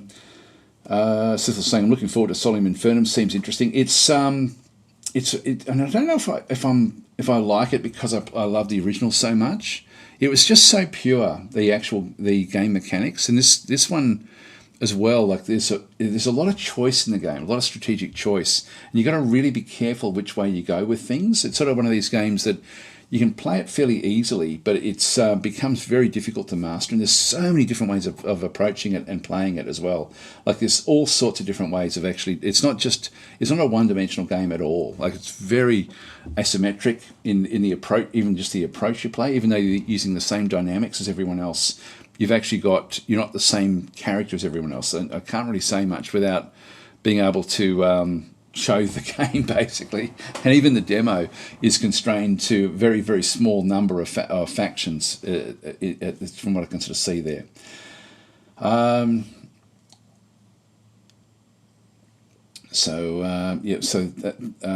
Bruce Rigg is saying that what is Hell Part is so true. They've made it so immersive, very, very cool. Roger's then saying I played a lot of strategy games from Hell. Then it's saying cool, looks more like a Koei style. I don't know what Koei is, so I can't comment on that one. Voodoo Dog saying, chat, what game is this? Yeah, Solium Infernum remake. It was best known as a multiplayer game, although it was fun in single player. Yeah, so it's a very, very cool game. It's a very simple game to play, very fast as well. Like it plays very quickly. So saying I do something. Hate the style of it. I do like the style of it. So sorry, I saw the HTE where the V was around the wrong way. So Junks is saying, well, just trying to find it. Sir Corn is saying Armageddon Empires was cool. I never got proper into it, sadly, but I love the ambience and the way that the setting was communicated through the cards. Yes, so, Armageddon Empires was another. I think I preferred that more than Solium Infernum. But Solium Infernum it's a little bit clunky now to go back and replay it. But the actual the remake is so much more intuitive. It is very, very cool. So Derna is saying eBay is probably your best bet to get abandonware. That probably would be true. Yeah, probably the only real legal way of being able to do that. Battlemate saying you can't get the original version of Cryptic Comics games now. The store you can with Armageddon Empires, I think, can't we? I think you can get that on Steam. I'm pretty sure Armageddon Empires you can actually buy from Steam. Armageddon Empires. Yeah. So Armageddon Empires, because they didn't buy Armageddon Empires, they only bought Solium Infernum. So Solium Infernum you can't get, but you can see this was even older. This is the first game. So this is available. I don't know what it's like on the Steam version. I haven't got this one. I do have the game somewhere in my archives, but I don't actually have it on my computer anymore. Anyway, that was a pretty cool game. Not very many people have played it, but 32 reviews is not great. I mean, it would have only come to Steam fairly recently, I would think. So I'm not sure when it actually did come to Steam. In fact, I'll probably be able to tell. 2021 by the looks of things. Looks like that's when it actually did come across. And if it's on Steam, I'm guessing it's on GOG as well. So, yeah, but it's an old game. It's an old game. So, I probably wouldn't be interested in replaying that one so much. Okay, so Pardon my saying, the games are built in Adobe Director. It's Macromedia Director, not Adobe. Adobe, I don't think Adobe ever got hold of Director as such. It did become Flash. So Adobe bought Flash, but Macromedia built Flash. I think was how that works. I've got it actually up on my. I used to code in Director. I've got it up on my shelf up. That's what I'm looking up. I'm looking at all the different things. I've got Director, Fireworks, and all sorts of other different things from way back. So anyway, that's and that was the precursor to Flash. So so Donnerson saying Koei is a Japanese studio that made the Romance. Oh, okay, right. Yeah, okay. I've heard the name, but yeah, that makes sense. Also, Nobunaga's Ambition. Yep. Roger's in saying Armageddon Empire's on Steam. Yep. So I can get Steam, but none of the others. He had about 5 games. Did he? I thought he only had the 2. Okay, Bannerman's saying Occult Chronicles and Gunslinger and other ones that he had. Yeah, I'm not sure. I don't know what he's. It's got Cryptic Comic. What else have they got? Just it's the only one on Steam. Only one on Steam. There we go. So Battleman's saying in Solemn Infernum, that one won't be on Steam because he couldn't get the copy protection removed. Yep, and now that'll never be done because League of Geeks bought the rights. And I think, look, to be honest, the coming version is going to be absolutely awesome. So personally, I'm not at all worried about what's coming. Basically, from what I've seen, I think it's going to be an amazingly good game.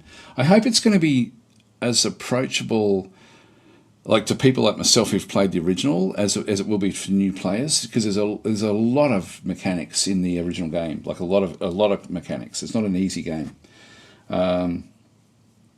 Junks is saying found a download, going to give it a try. There we go. I won't talk about that one because I don't know where you got that one from. Spanaway saying you're right. It was Macromedia Director. Yes, Flash was Macromedia originally back in the old days. Yeah, then Adobe bought out Macromedia. And I don't know if did they go anywhere else with that as well. I can't remember if there was another company in between. Chris is saying, good evening and chat. Sorry for joining late. I was teaching my daughter how to play the 2016 version of Master of Orion. That's Master of Orion 3, isn't it? Or is that another different remake? Admiral is in saying, have you checked Pax Augusta? It's like a city building game. Is that an old game? I'll just quickly put it in to see if it's an old or new game.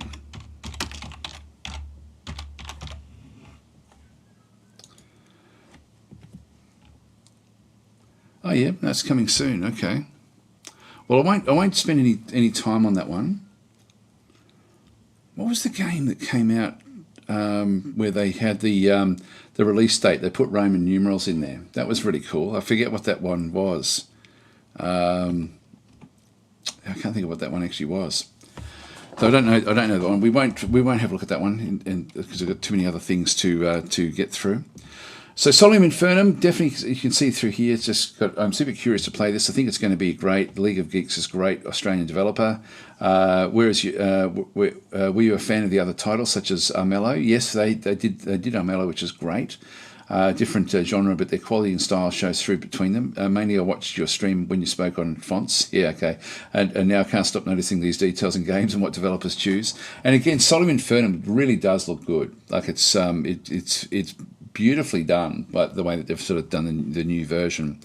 All right, we'll continue on down. We've got now this one here has been added in. So I didn't actually add this one in. So this is Space Beast Terrafright.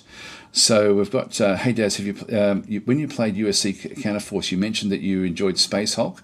Did you ever try Space Beast Terrafright? It's a really fun game. So let's have a look at this one through here. And so it's just remove that one from there. This one came out about a year ago, a bit more than a year ago. It's a very hard arcade-style roguelike, permadeath first-person shooter. I did have a look at this when it was uploaded there. I'll just go and open up one of these, and I'll just turn the sound off because I don't know if this will have. Now, when I look at these, sorry, I've just got the wrong sort of screen. I'm not sure. Like we'll look to see if we can actually look up and down. That will be important for these sorts of things. I'm guessing we would be able to.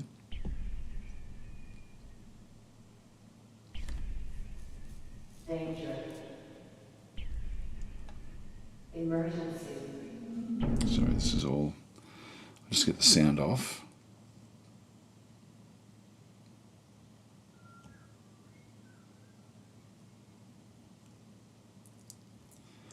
I think that this is procedural. I think it was the thing with this.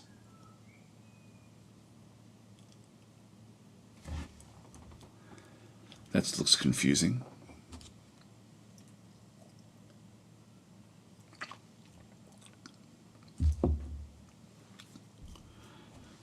Yeah, I don't know. This is not my type of game, to be honest.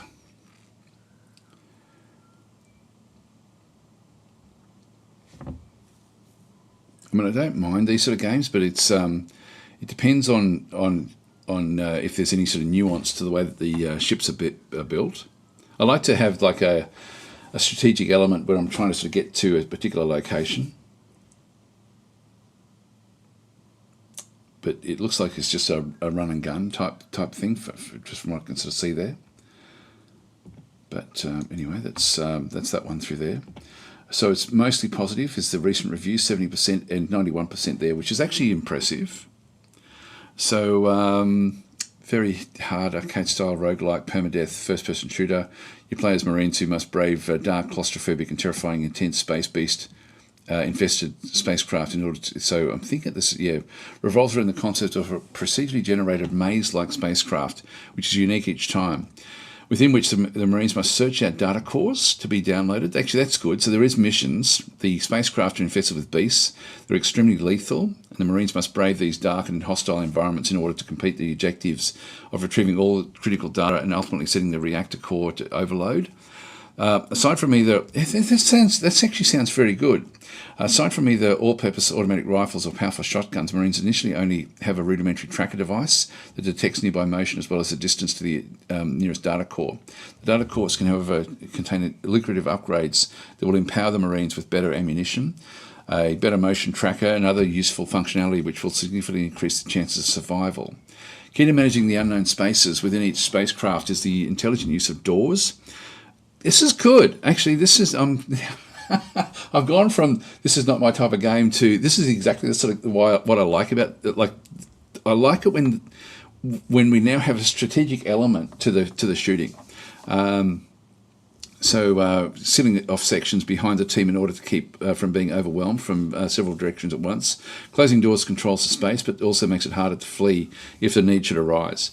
Additionally, automated sentry robots are scattered throughout the spacecraft, and these can be activated in order to further aid in stemming the never-ending tide of space beasts.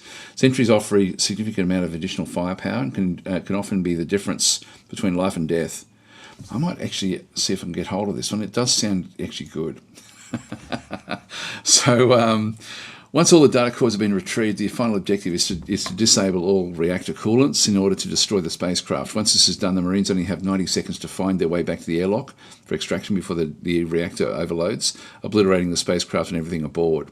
So Space Beast Terrafright employs both procedural level generation as well as procedurally arranged music scoring. Audio and visuals are also tightly synced to the action in order to deliver a super intense combat experience that feels like an awesome action movie. So you can play up to 4 players. If you want to try out a demo, there's a demo there as well. But that does sound pretty damn good, actually. So there is a strategic element to it. Which you might listen to this one later on. One thing I was looking for in the interface was maps and stuff. Like that's it down there, isn't it? Have they all got them? Yeah. So we do actually have a map. Let's just see if we can see anything. Not seeing much there really. It could be interesting. Okay, so I might see if I can get hold of this one to show that one off. It does look good. It's particularly now that there's that sort of element of strategy involved with it as well. So anyway, that has been added to my list. This is why I'm sort of happy for you guys to add things in. So I just had a first look, but that does look good. So I'll try to remember to actually ask for that one. So Stellar Tactics, I haven't played this yet. So there was I haven't actually, I should put the link in so we can sort of go back to that one. I saw you have Stellar Tactics in your library. Have you played it yet? Or will you upload a video about it? I'm really interested in your opinion about it before I buy it myself. And my answer to that was I haven't played it much yet, not enough to really get a feel for it, but a lot of people recommended it when I was playing USC. So I do want to go back to Stellar Tactics. It looks interesting, but I just haven't played much of it. USC is sort of like a similar sort of thing to Space Beast Terra Fright. It's where, except that we're top down, you're looking top down and sort of doing it, and it's turn based. But it's the same sort of deal where you're trying to sort of wipe out or move through through different levels. And Stellar Tactics is the same sort of thing as well. Now Millennia, this is last week when we're sort of doing these sorts of things. So I think this was one of the first ones I actually added in here. So just had more questions. Very curious how it will be different from Civ and Humankind, but so far looks interesting. Can't wait for more details. I think that's the big question. Like, will Millennia, how different will it be from Civ and Humankind? Like the ages are different. So, and then we've got a question there. Were you able to play Millennia? I'm quite curious how the alternate history ages that the dead talk about will work in the game. Yeah, and I struggle so much with the interface. I just really don't like it. And so I haven't really got through to the ages yet. Nothing to do with the game, but my bogey spelling word is unknown. Oh, we were talking about that, I think, on the stream. That there was, I can't spell Millennia. I always spell it incorrectly, so I had to go back and correct it. There we go. So that's how I normally spell it, with one N. So anyway, that's the one. And then Hexakey, this was actually added in. I missed this one last week, so my apologies about that one. So that was actually added, and so we'll have a quick look at this one as well. I don't know anything at all about this one, and this one is a fast-paced. Hang on, we'll just turn off that one through there. So let's have a look and see what this one brings. Now I'm going to have to turn the sound off because it may have other things. So hex-based, it looks nice. Begin your civilization. It is a deck builder. Now, what does that one do? We didn't get to really sort of see that one. Found capital city. Okay, so you've got a found capital city card. So you place the card. God, what are they? I'm missing what they're saying. Import. Okay, so you basically are then just building up on the map with cards and other cities as well. It's got that sort of what's the game? Not Carcassonne. Yeah, it's a board game that sort of feels a bit similar with, it looks like, with the different sorts of resources and things that you end up sort of trying to get hold of.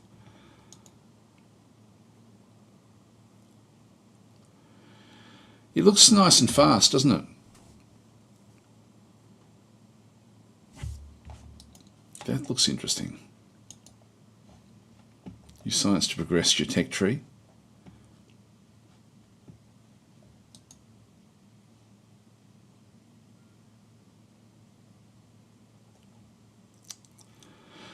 I like the style, the graphical style as well. Look, it's simple.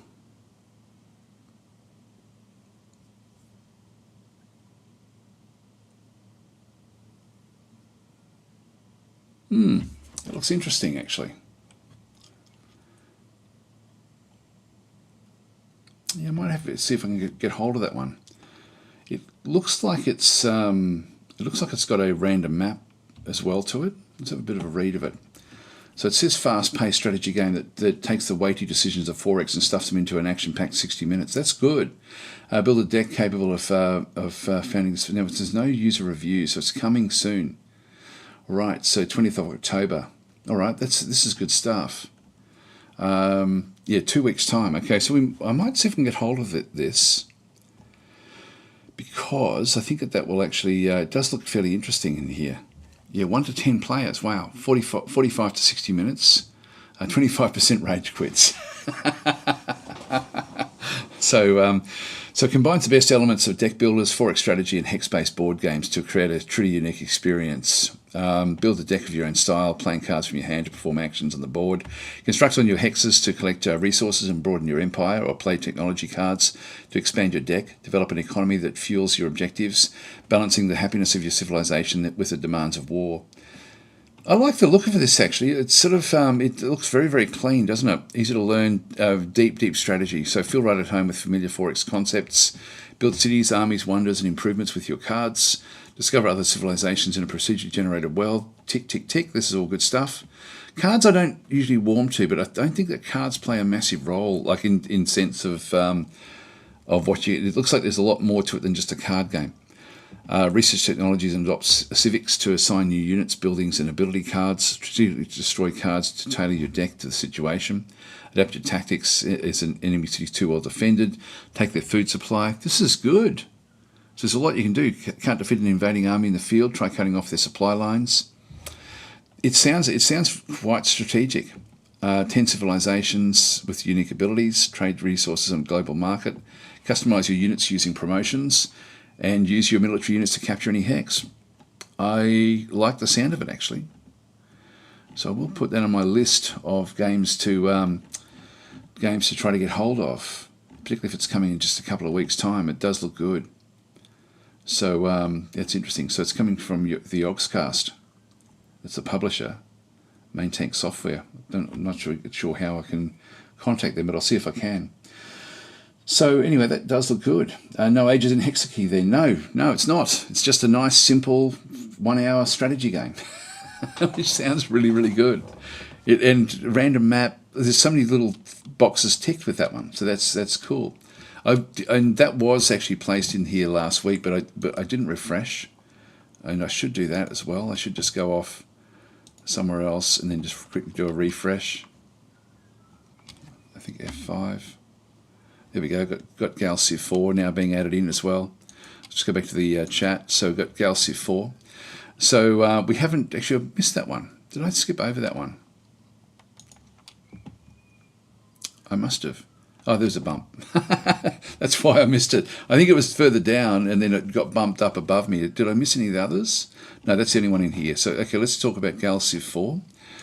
I've been really enjoying this a lot. Oh, there we go. We've got more stuff coming in as well. Star Trek Infinite, great. Thanks, guys, for putting this in. This is good stuff. And if I do miss them, I'll try to make sure I come back the next week and actually sort of cover them, like what I did with that Hexakey. I do really like the look of this a lot, like a hell of a lot, actually. So I'm looking forward to it. If this system works, where we can sort of then, like, I hope it doesn't become unwieldy, but I do like the idea of being able to use this format. So so we've got Gal Civ 4, which I would have been speaking about anyway. So this one here, of course, is coming in a few weeks' time. Actually, it's not that far off now. It says the 28th of April, but this is the early access. The actual one is coming on the 19th, I think, is the of October. Got the new Korath clan, which is fantastic. Anyway, it's coming in a couple of weeks' time, maybe slightly more than a couple of weeks. But it's really is just getting better and better and better as it does go through. Let's have a read through of the Discord comments. Carcassonne, it's like Carcassonne? Is it Carcassonne or is it Settlers of Catan? For me, it's like Settlers of Catan, actually. That's the game I was trying to think of. Carcassonne was not really card-driven, whereas Settlers of Catan was. Settlers of Catan was a great, great game. Now, sorry, what was I getting up to? Just going back to here. So yeah, version 1.9 it just released lots of new stuff, including the Korath clan. There we go, and yeah, that was just bumped by battle mode. Now I'll be putting up more and more content of Gal Civ over the coming weeks. As I say, really liking what I'm seeing through here. And let's have a quick look at Star Trek Infinite, which I'm also really looking forward to. So this is the. So thanks for adding this one in through here. So this one is coming in from Paradox, I think. Paradox Interactive. And so Star Trek Infinite is a grand strategy experience that lets you play your own Star Trek story as a leader of one of four factions in the galaxy. Follow the specially crafted story or blaze your own trail in the first Star Trek grand strategy game. This does seem interesting. Let's have a look back and see what we've got. So we'll actually have a look at this one as a in all its glory with the sound. With the sound on. Create your own Star Trek story. With branching mission trees unique to each faction. Expand your diplomatic toolset with minor nation missions, allowing you to peacefully grow your faction. Monitor the balance of power. Gather intelligence with advanced spying features. Customize your traditions. Control your planets and command your armies.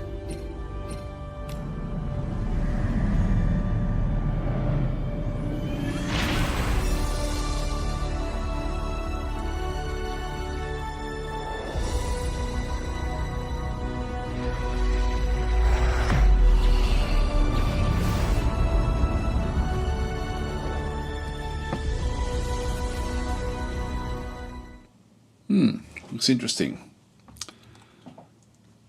They didn't use the Star Trek font though, which is interesting as well. I thought they would have.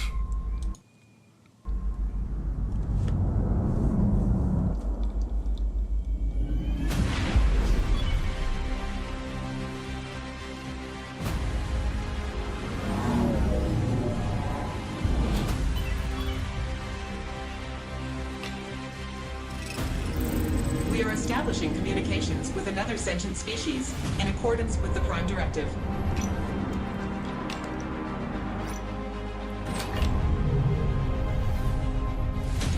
Now, does that... I didn't actually show you any sort of combat. Not connected.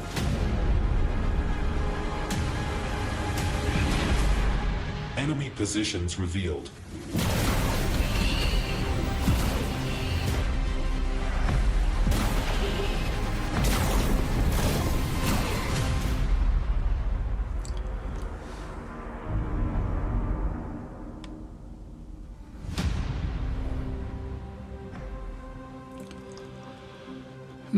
I don't know. The jury's out for me, actually, to be honest. Looking at that, it's looks like it's more political rather than strategic. Yeah, I don't know. It'd be interesting to see how it plays. So that's actually releasing very, very soon. It's funny, I haven't really heard much about it. Like, Paradox haven't told me anything about it, so I don't know much about it. Don't know much about it at all. Of course, there won't be any reviews on it, but it does seem very light on in terms of that sort of tactical aspect. It's sort of or even it seems to be much more about the politics and the building of the empire and sort of controlling the empire through politics. Which I don't know. It's sort of. So we'll just have a bit of a read of what you guys are sort of saying about it. Yeah, Bibo saying font. Captain Cook saying a bit light on gameplay. Hopefully that's just a trailer. Yeah, I agree. Like, the combat looked very, very weak. Very weak. So this is saying interesting that they picked up to show off the California class. I don't know. I don't know that much about it, to be honest. Chris is saying, "Oh dear, it looks like Stellaris." I don't even think it looks like Stellaris. It does to a degree. I think the characters do, certainly. Ruben is saying it's a Stellaris mod or a game on its own. It's supposed to be a game on its own, but it certainly has aspects of Stellaris in it, doesn't it, really? Not that we can see anything sort of any great of things that are going through here.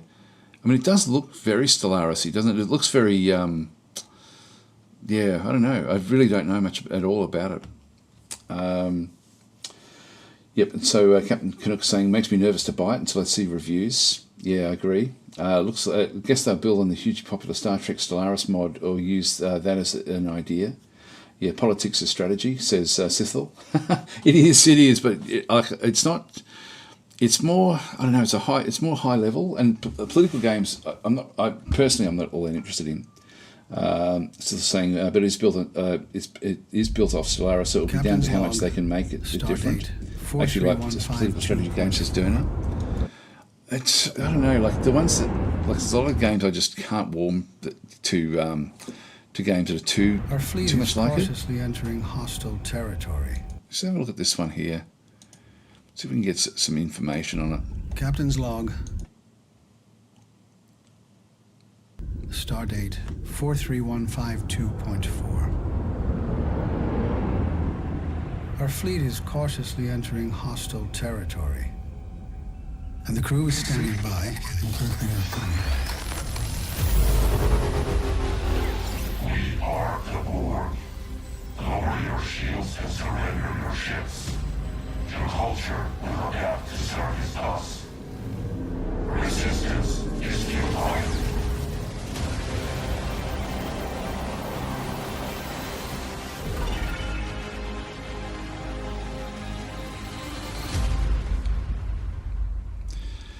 It's interesting.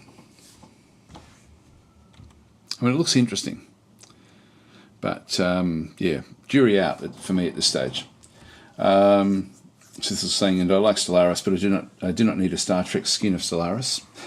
Actually, I would like that, to be honest. I would love to see same with Distant Worlds. I'd love to see some more modding done in Distant Worlds. Still saying, don't get me wrong, I like Stellaris. It's just that do we need another version? Yeah, assimilate this fire's torpedo, photon torpedoes. There we go. All right, so we've got that one coming. So that one is coming very, very soon. There is also coming up in a week or so with the next fest is we have the new Terminator, which is going to be coming as well. So I'll just quickly show that one as well. Probably do more of this one next week. I'll be able to show, this is Dark Fate Defiance, which is more of a strategy game. Now, I am allowed to show it as of today. I can show what's going on with that one. So my embargo with this actually now has gone through. I'll just have a quick look and see. I don't know. This may not be all that good to show. When I first saw the content for it, I was concerned, and I might even. I'll just see what this one is. Yeah, this is where they've sort of done like a bit of a. You need to play with an actor or an actress. Yeah, no, I'll show you the actual game itself because it's coming in Q4 of 2023. And I guess the concerns, when I saw it, it looked very light on, but I can show you just the basics of it because it's not, it's fairly, looks like it's going to be fairly difficult to a degree. Where have I got it? There we go, demos. So I'm allowed to show it now. And there's a story mission, as well as a campaign mission. The game looks good, but you can't really zoom in close enough, and you also can't zoom out far enough. So if I go into single player, is going to be the actual story mission. Skirmish mode is where essentially you've only one mission when you actually get the demo, so you'll be able to play this in a week's time. So this is actually the skirmish maps. Only one skirmish map, Skirmish 02. I'm not sure, I haven't really been able to figure out exactly how these ones do work. If I just go and create the game, looks like there's going to be different game types, which does sound interesting. So that's actually fairly good. Now, an assault game type means that there's a group defending and a group, and then we've got the group coming in. Like in this case, it would be the humans would be defending, so all we are trying to do is defend the map as much as we possibly can. And I sort of was, when I saw the pre-content for the game, I wasn't all that impressed because I didn't like, it looks very, very simple the way it does work, but I think you'll be impressed with what this one does show. If we go and create a game, so we actually have, I don't know if we can change things in through here. Now you can see through here, we're playing as the Founders. Now when I go and click on this one here, I've only got one choice of either Founders or Legion, but there's more than just the two factions, which surprises me in the game. So there's actually other factions as well. So it's not just two factions. The Founders are like basically this is the like within I think it's 2 weeks after Judgment Day. So it's sort of, I think, what was the original one was set around in the early 2000s, wasn't it? Anyway, essentially we've got stuff that we've got equipment that we've got right now. So I'm just going to grab myself a drink of water. Be right back.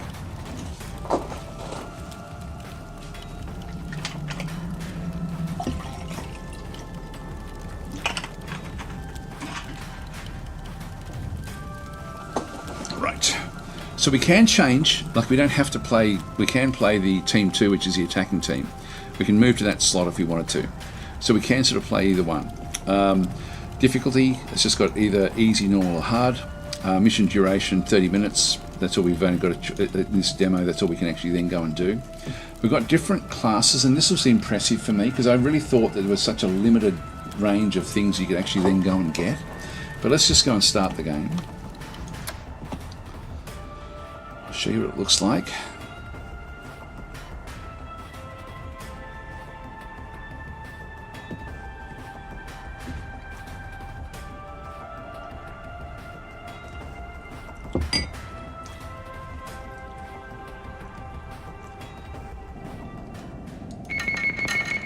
Now, some things are confusing. I'll just pause the game. It's a pausable real time. I think this will be a good multiplayer. It is very much like it's a real-time strategy game. This is where we've got this is as far in as we can sort of zoom in, and that's as far out as we can zoom in. I can't really sort of manipulate the camera too much. I've got a little bit of sway with the way the camera works. You can sort of see through over here. The mini-map doesn't work very well for me. Very hard to see where the enemies are coming from. I wish that sort of showed more of what it does do in the small amount that I have played. We've got different units that are actually around this location. And one of the really interesting things about this mode is, and I don't know how this is going to then play out, is that if we go and have a look at the different areas, this is the defense platform. So when we see it like a diamond shape, so the defense platform, control of the defense platform will allow Legion's assault forces to open Haven's central gate and bring heavy vehicles into the battle. Now, why this is so cool is that if Legion, if the robots can get hold of or if the AI can get hold of of this particular defense platform, they get to open up. Now, at the moment, we've got an avenue through here, but they then open up this road. Once they open that road up, they get different classes of vehicles that can then come through. So they can't bring their heavy vehicles in until this falls. And so they're trying to get rid of the defense platform. As we go back down deeper into what we're doing through here, we've then got other areas deeper into the map as well. And so these are, we go and have a look at each of these. So that was I'm not sure where the defense platform actually was. Central gate is back, so that's central gate. So central gate controls defense platform. Command center is back in through here. So capturing the command center will allow Legion to disable all defensive turrets in Haven. This is Haven. And so there's turrets all over the place where we've got, where we can sort of, like these are turrets that are sort of automatic turrets that will then defend the location. This is really cool the way it does work. Warehouses back over through here. And warehouses, as long as defenders control the warehouses, they won't run out of turret ammunition. So repair bay back down to this other side. So as long as the defenders control the repair bay, they can bring additional vehicles into battle. And then finally the elevator back down through this side here. So having reached the elevator, Legion forces can block it, and the defenders will no longer receive reinforcements from the outside.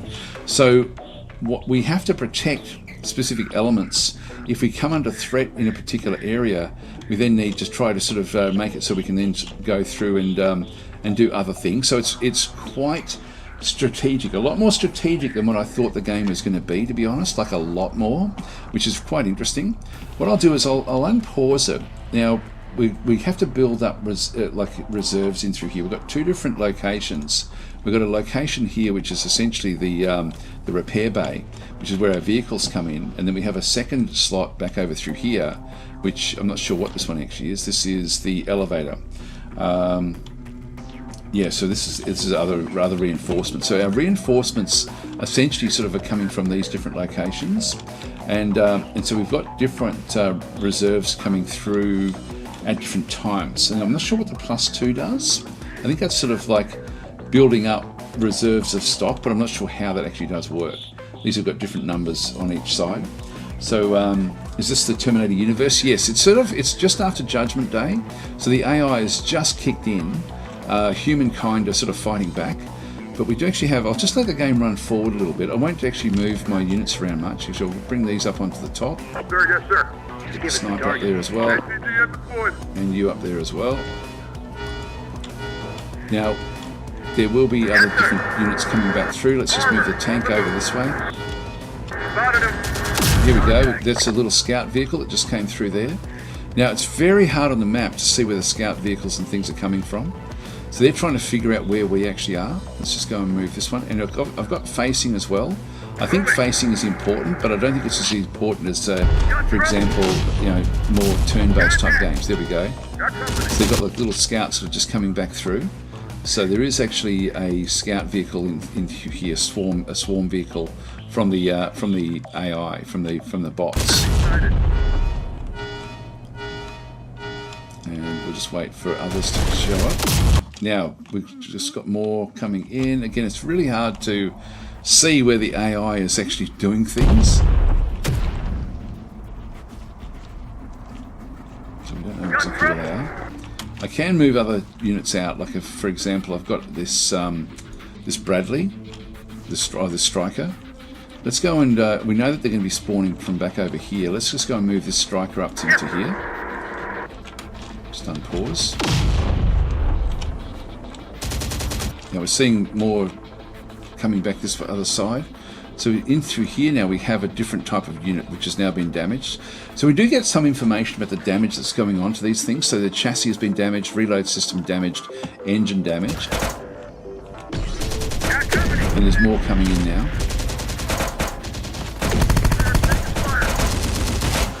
And we're taking some damage up the top through here.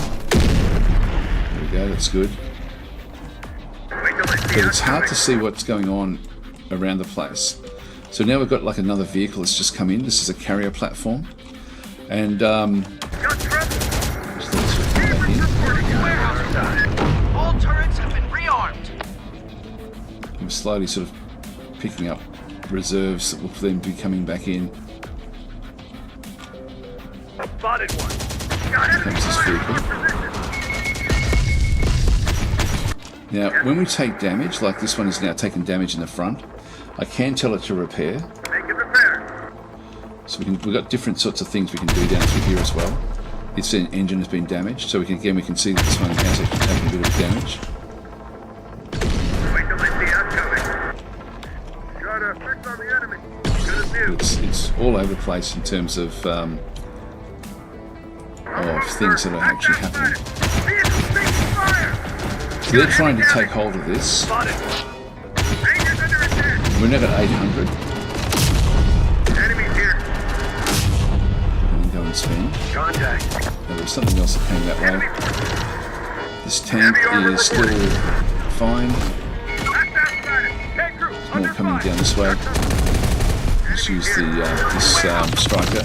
All turrets have been rearmed. It's been damaged, so we'll just go and fix that one up. Lost one of our drivers from here. Enemies inbound. Got a visual on target. Back there. They've left the vehicle. Go inside again. So doing more damage out through that side. They're coming back this way, but it's I wish I could zoom out further to sort of see more of the actual map itself. So it's always in very, very close, which it doesn't really give you enough. It's very confusing to play, to be honest. So it's that aspect I don't like. Like we're talking about Supreme Commander, I wish we could zoom out to that more sort of tactical view. Now these are the Terminator units, and they've dropped equipment, and I think we can pick up the equipment. Got a visual on target. More coming in. This tank is still doing okay. Damage from through there. Got it coming. On us, take the shot.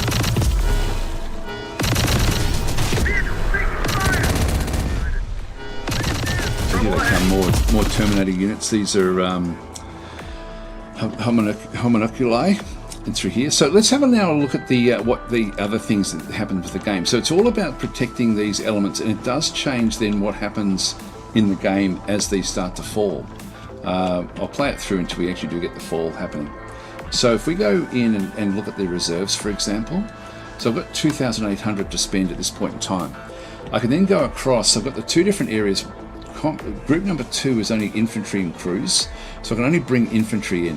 If I go to group number 1, I've got combat vehicles, armoured transports, light vehicles, and infantry and crews. So you can see through here that the Bradleys, so like the we've got a few different sorts of Bradley type loadouts. So as I click on each of these, we're getting different sorts of Bradleys. So depending on what on how these sort of operate, I don't know if it's going to tell us what actually happens here. These infantry and light vehicles. This one in through here. This is armor piercing, so most effective against armored vehicles. So if depending on what we're trying to protect against, we have different sorts of options in through here. Standard ammo through this other side. These both cost. This costs 2,600. This is 2,800, for example. I've got main battle tanks, but I can't afford to bring these in as well. And these have got different sorts of loadouts as well. I've noticed that there's like different. For some of them, they've got different loadouts coming back to this side, and some of them actually have extras in here as well. But if we just go back into, what's this one here? This is just a light cannon slot, as opposed to the light plasma cannon. Let's just go and bring one of those in. So when I double click that one, it's now using up all of the command points we had just generated. So we're getting an elephant, the Bradley. And it brings in its crew as well, so it's quite defined with the way it does work. So if we just confirm this, it means that we then have back in the repair bay, because this is where it comes in. Number 1, there it is there. So it's now just come in. So we then have very specific buildings we can, or specific units we can bring in. Now let's bring it up to here as well. Actually, I'll bring it up. I'm not sure which is the best way. Let's just take it up to there, for example. So we've now used up all of our command points for both areas. The other thing that we actually have with this is if I press the escape key. And the encyclopedia is really cool because what it does do is it whatever battle you're in, it shows you what you've seen and what they do. So you've got, like, for example, this is the carrier platform that we'd seen. We've got carrier platforms with different sorts of guns on board. So we've got a few different types of carrier platforms. We've got these different spiders. They've come in a few different sort of modes where they've got sort of different loadouts, which I could sort of, again, it would be cool if you could rotate these around in 3D. But these have got different loadouts with the different types of missiles that they've actually then got on board. You've then got your homunoculi back through here, cheap humanoid cyborgs based on the outdated model, and then we've finally got the little swarms that we've actually got as well. These are I'm guessing that these are the different types of factions that will be playable in the game. So you've got Legion and Founders, and you can see through here again the stuff that we've actually sort of that we know about. We've got the Abrams tank, we've got the Bradley overall. I don't know if that's different to the one that we've seen before. We've got the little anti-tank squads. Back through this other side, we've got supply depots and things. So we sort of get to see what's actually coming. Now, these haven't been shown up, so I'm not sure if this is sort of like civilians, integrators. I'm not sure if these are cartels and marauders. So I think that these are all different sorts of factions that may or may not be part of different maps. So it really does look quite involved, the way it does actually sort of then go and work. If I resume, I won't sort of move anyone else around. I can move these into different other locations if we were trying to defend like a specific location, for example. Like if I just go and place that one up there, but I'll just go and allow the bots to take it over. So the engine is now destroyed, it's on fire, the crew exits the vehicle, crew member down. So we've got like a crew is just hopping around. Let's get them up to the top here. Same with this group.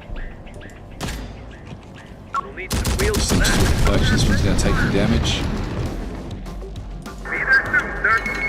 Let's go and move that one out of the way. Here comes this guy. You may see things from the other side. There's more and more coming out this other side. So they can only spawn in these different locations. Yeah, all the turrets have now been rearmed. Got more homunoculi coming back in through as well. I do find this part of the user interface confusing to see where the little red dots are. It's quite hard. Enemy forces! Word.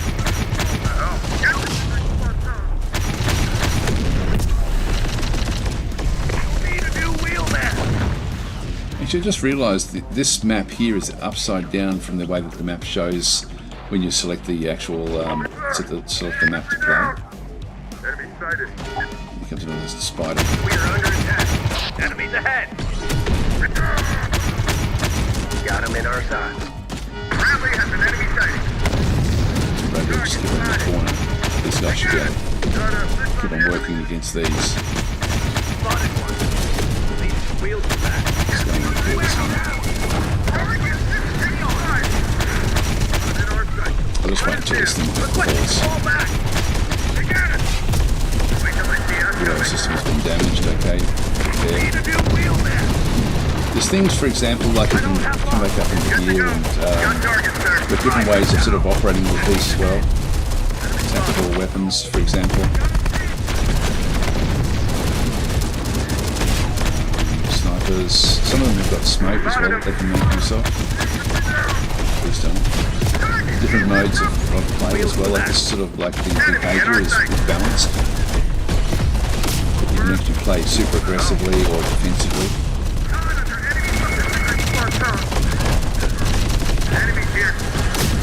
Got him in our side. Damage. It's very confusing, but it does look cool. All turrets have been rearmed. Bradley, on sight. Enemy in our sight. Tank is still doing okay. Four ahead. These guys are nearly off the platform. It's the drivers. Go on top. Yeah, they've taken out all of it. See, it looks like the battlefields are destructible to a degree.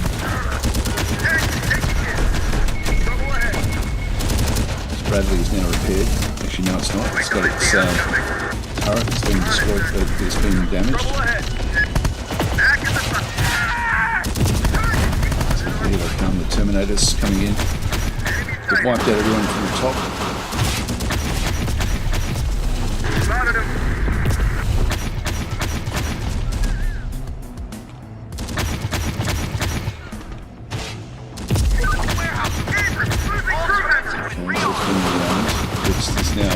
They're now taking over this particular location. Here they come. Strikers are coming in. And there's more now coming down this other side. So they've actually now taken this location. So they're going to have more heavy infantry now coming through this new way. No, can't move.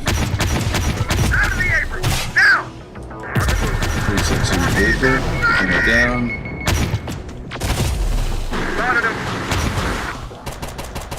Crew there. Can't get out of there. Keep it clear. It's pretty frenetic. It's hard to sort of, for me, it's hard to gauge where things actually are. Crew member down, come on, get out of there. Taking a lot of damage now. This is pretty cool. I like seeing this. It's on fire. Bang, down. All turrets in. Rearm. Still seeing, we've still got the crew. So we're still seeing this location. They should now be able to bring in heavier vehicles. So we can start to bring in other reserves as well now if we want to as well. Actually, if we do this one through here, we can then just go back to our heavy tanks, for example. I can only bring one heavy tank in at a time. What about combat vehicles? Can we do anything else? Yeah, and no free slots for the tanks. Yeah, no free slots for crew. Okay, so that's all we can actually do. Just confirm that one. So it's a pretty cool game, the way it does look. I mean, it's probably not really my style of game, but I do like the look of it. And so this demo, you'll be able to grab the demo very, very soon. So here they now come into the central part. And so the Terminators have to keep, they've also got their own reserves that's also coming up through. And so they have to go through and take on the map. But what I like about this is that the each location really matters. because it dictates what you can and can't do. So you've got to be. I think that someone who would play this one well would know when to leave a location to try to reserve as many forces. But every time you lose a location, you're losing some of the aspect of what you can then go and do. Like it's funny, like the central gate. I wish that these would show you who owns what in through here as well. But it's a pretty interesting game. So anyway, I thought I'd actually sort of show. So Geno's just saying, how much of this map will you play? That's all I'm going to show. I just wanted to show how the game actually did work, and that the demo will be coming out very, very soon. It looks good. I think I would prefer to see some things a little bit done a little bit more differently. Sorry, my seat is getting caught on the ground there. Anyway, it looks interesting. So and there's a time frame. So we just spent 10 minutes on that one, but that's. I'm liking what I'm seeing, like more than what I thought I was going to. Like when I saw the initial videos on it, I didn't realise just that it did actually have these different aspects that did make it quite interesting. So it does look good. Anyway, let's get out of there. Go back to the main menu. So that's coming in the Steam Next Fest as well. So there's going to be a lot of stuff next week, I guess, to have a look at. But I thought I'd show that because I will be able to start to play that as of today. So I'll exit out to the windows, but it looks good. As I say, I wish the maps were the map was a little bit more big, and I wish you could zoom out further and get more of a strategic overview. I think that would almost like a Supreme Commander. I think would actually work really, really well. Okay, so there we go. So Ace was then saying what game we were looking at. Yeah, that was Terminator Dark Fate Defiance, as Adrian sort of just said in through there as well. But it's it looks good. So Chris is saying this looks like Warzone 2010, sorry, 2100.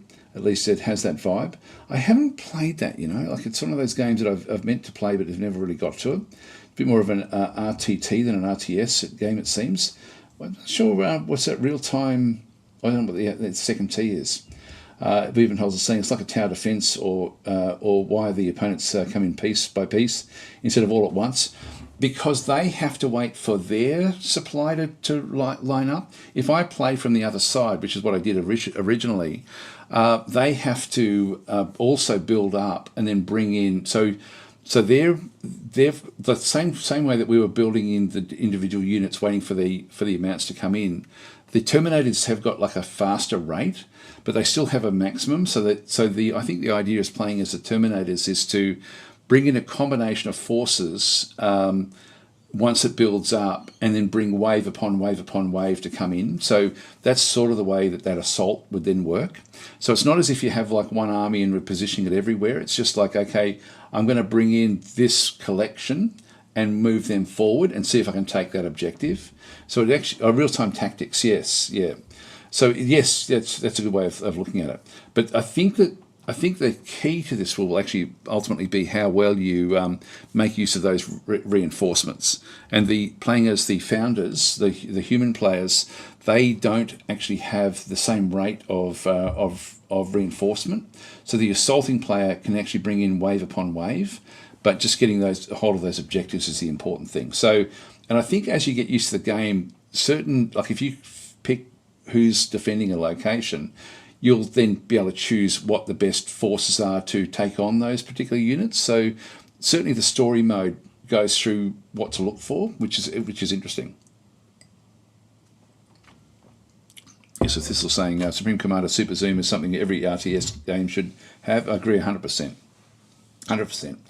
So, where are we up to?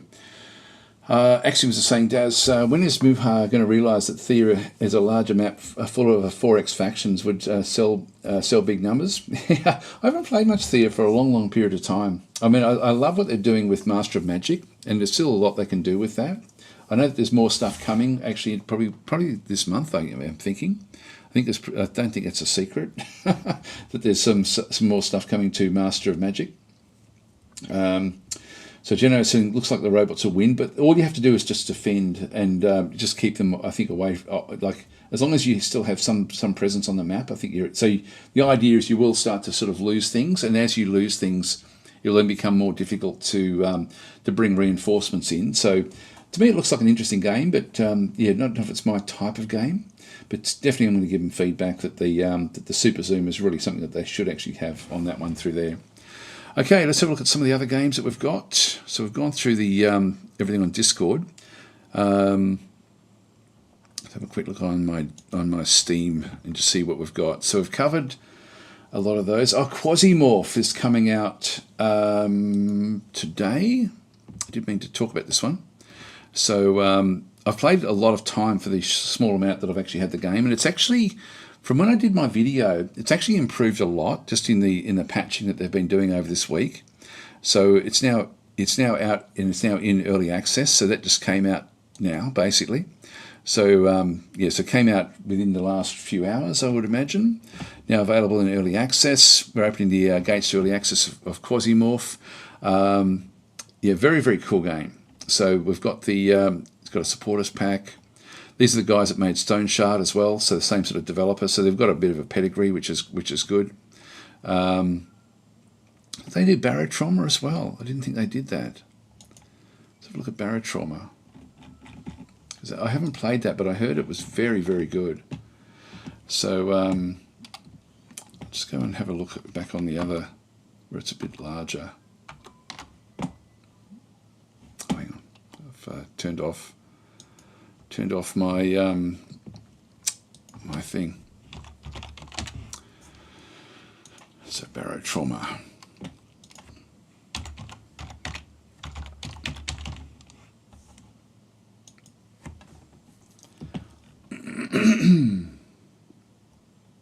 She's the same developer?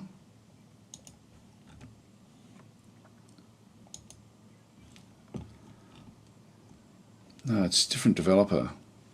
Okay, different developer, but same. They're sort of working together, so they sort of recognise it's the same sort of deal. But Quasimorph is really quite an amazing game. Actually, this is going to be good. People are saying Quasimorph is 10% off on GOG right now. Yes, 10% off on Steam as well. So you can get it there a bit cheaper.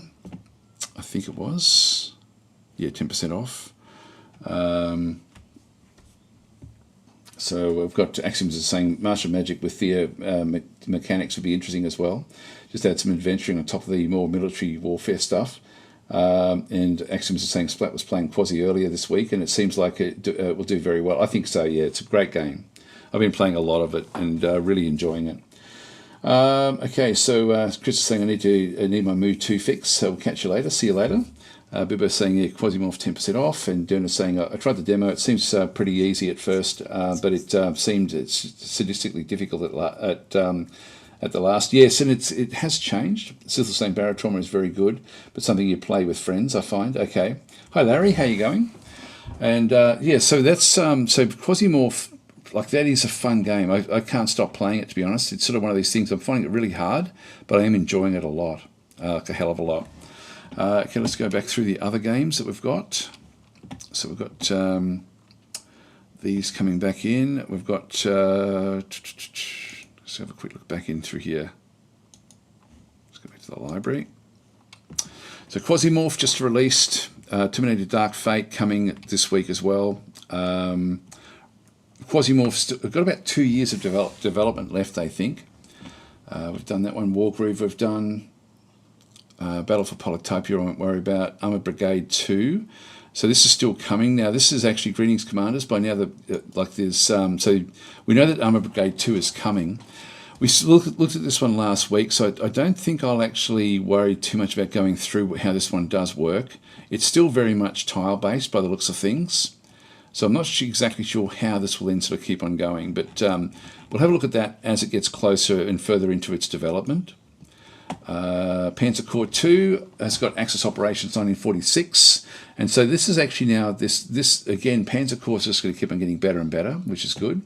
Hearts of Iron 4 we won't worry about. Going medieval we won't worry about. Diplomacy is not an option. Hang on, that's ships. I don't think I've seen ships in this game. It's a story. I haven't played this for a long time. This is a good game. Very, very good game. I'll have to play that one. Cosmoteer's always got an update. And various bug fixes, so nothing much in through there that we have to really worry about. Kerbal Space Program. God, I'm so disappointed in this game. It's so buggy still, and it's just going to take learn behind the scenes progress. The scenes progress on wobbly rockets. It's still really wobbly. I tried it just a couple of days ago, and it's still really buggy. It's not fun at the moment. It's just not fun. Now this is early access release, and Next Fest is coming for Ascent of Ashes. This is a game that I want to cover, but it's just for me not polished enough yet, and it does look interesting. The way and when you look at the graphics on it, it looks very interesting. If you just go to the store page.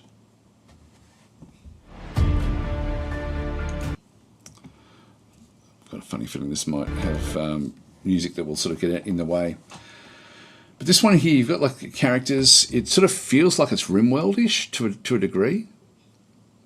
So it looks great, but it doesn't really play this way.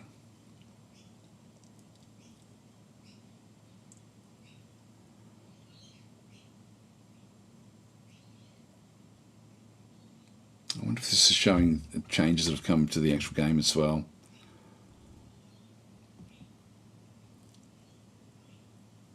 So I think it might be just showing the updates. I might have to give this one another go. I didn't really cover it because it was a bit buggy the last time I played it.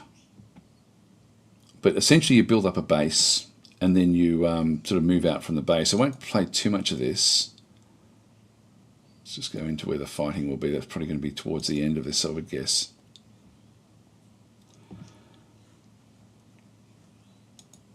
Anyway, this Next Fest coming. So I will actually have a look at that one maybe next week as well. So the release date is set for November. So about a month and a half away. It looks like it could end up being quite a nice game, this one. But it's just a little way off just yet. But we're saying, hang on, 1946? Yes. No, they're going with more sort of sci-fi, not sci-fi, but they're going with the secret weapon type stuff as if the war continued on. So they're sort of going with ahistorical sort of scenarios and things, is my understanding. This does look good, you know, like it's a good looking game. Anyway, we won't keep on playing that. We won't keep on looking at that one. Just go back into the library. I think that sort of got us through everything. That was the last one, I think. Stellaris always there. Galaxy 4, yeah, 1.9 came out as well. I think we covered that last week as well. So we've sort of done all of those. I think it might be time for Marble Run. So what we'll do is get that one set up. It's been a little while since we've played Marble Run. So and this one we do actually have the Wargroove 2 giveaway. So I will just get all that set up. I've screwed up with my with closing things down. So I'm just going to have to go back in and just set up, make sure that I've got all of this happening. It should be showing me that it's live. I closed this down. I shouldn't have done it. There we go. Don't know what that's doing. It should be okay. There we go. All right, so I'll just leave that one there. Then we'll go across to Nightbot.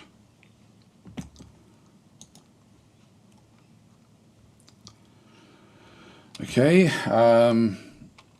Now this was the other day, I think. Yep, I think we're okay in here.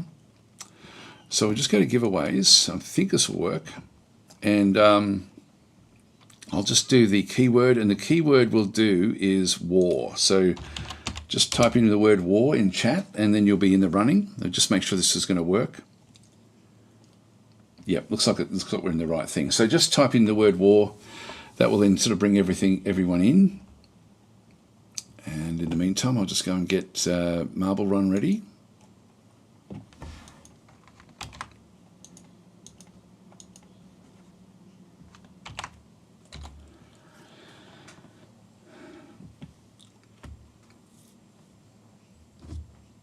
I don't know if the capitals shouldn't matter. I'll just double check.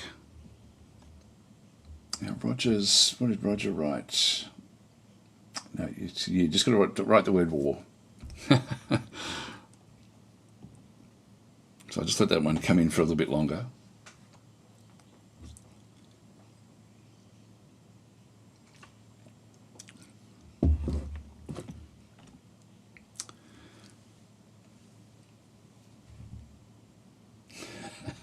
Everyone else has got war. That's not good enough. It has to be WAR, but I'll still throw you in there. Yeah, it's marble time. It is indeed. So I'll just let them come in. In the meantime, we'll just go and open her up and get it ready. So saying, I hope I win this time, like I did last week. So we'll just wait for it to, and then we'll add all the names in, see where we are. I'll pop my name in as well, just so that if I win it, I can then give it away next week. All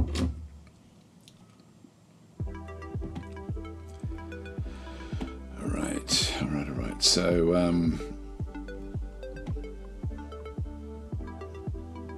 let's go to the race. And we're going to play Grand Prix again. We'll play 3 maps. Simulation. Right, that is done. Okay, let's go and get our names. So we've got, the last one was Shadow Turtle Yin Yang. Everyone has put their names in.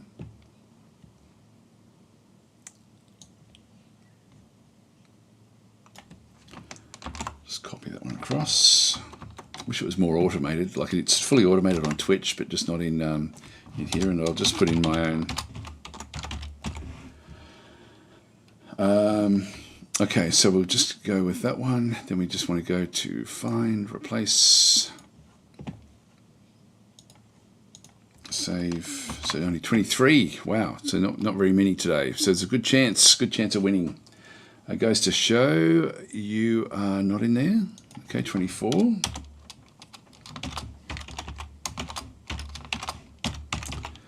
All right, that's done.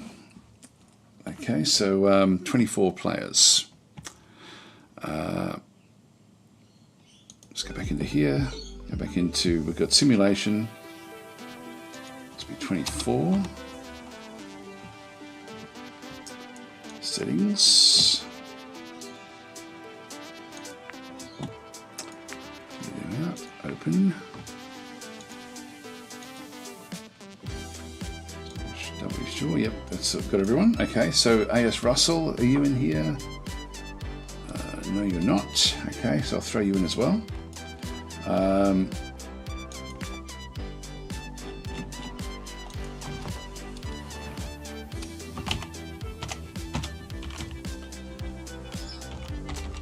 It's 96. All right, there we go. 25.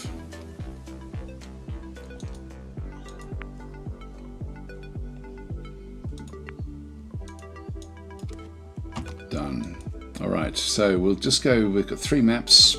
Good luck, guys. Here we go. So Marble run time. Going to be it'll be the Grand Prix out of 3 maps.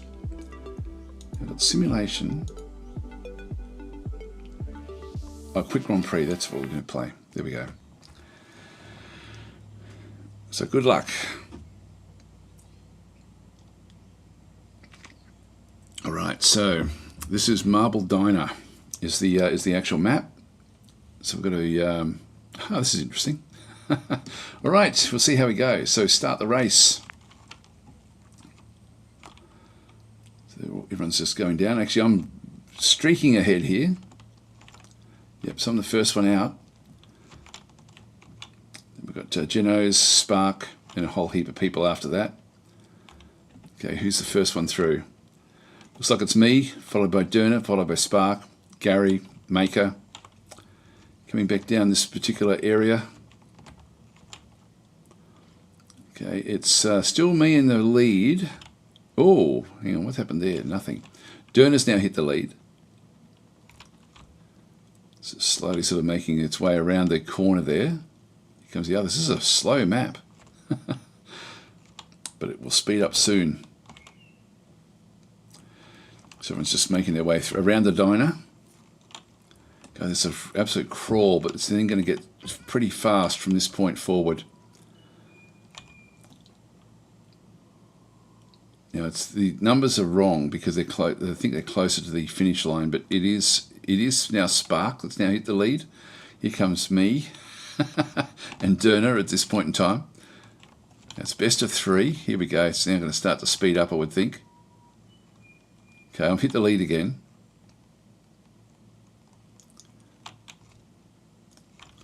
Bouncing down.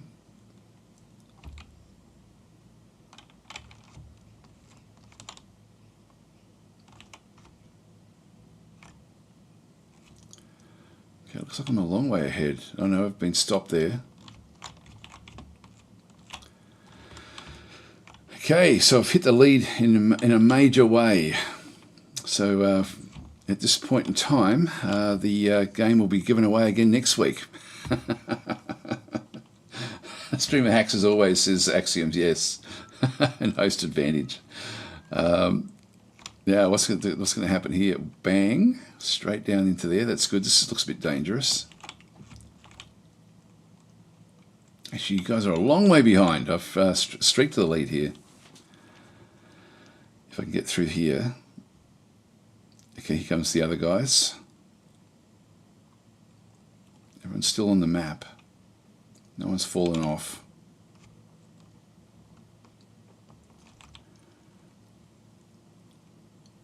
Yeah, I think I'm a long way ahead here. Don't think I can lose this first one.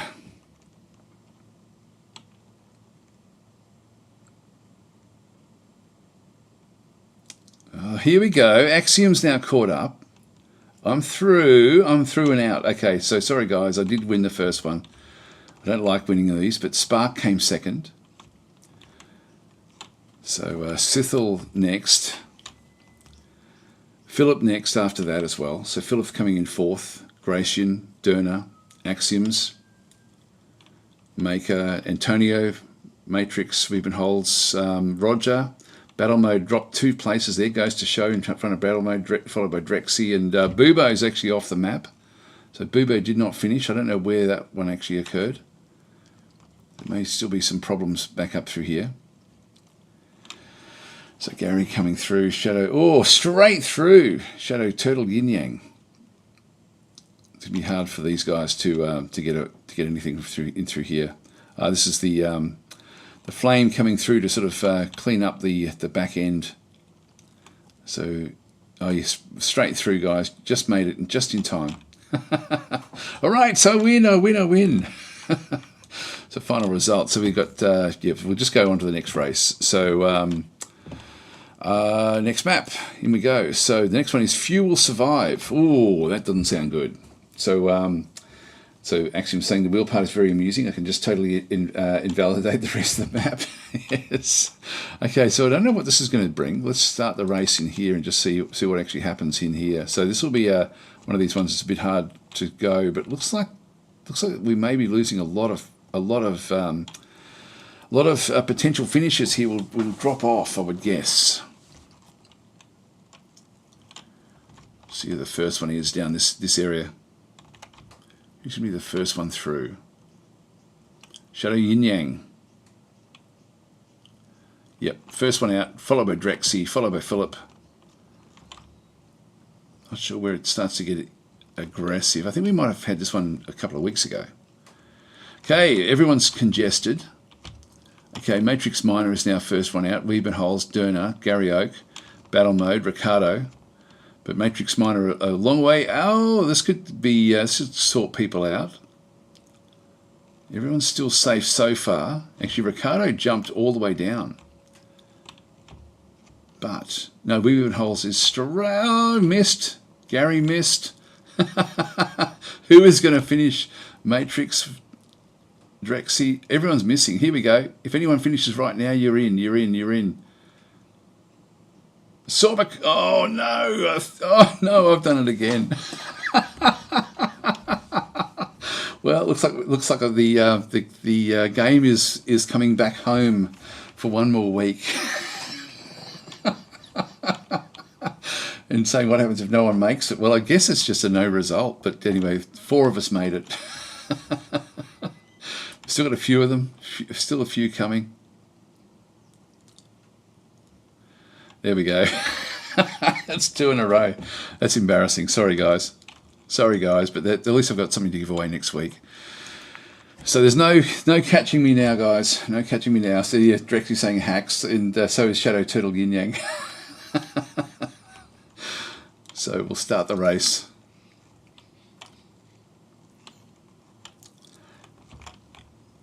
This one looks interesting. Just see if the first one is out of this temple.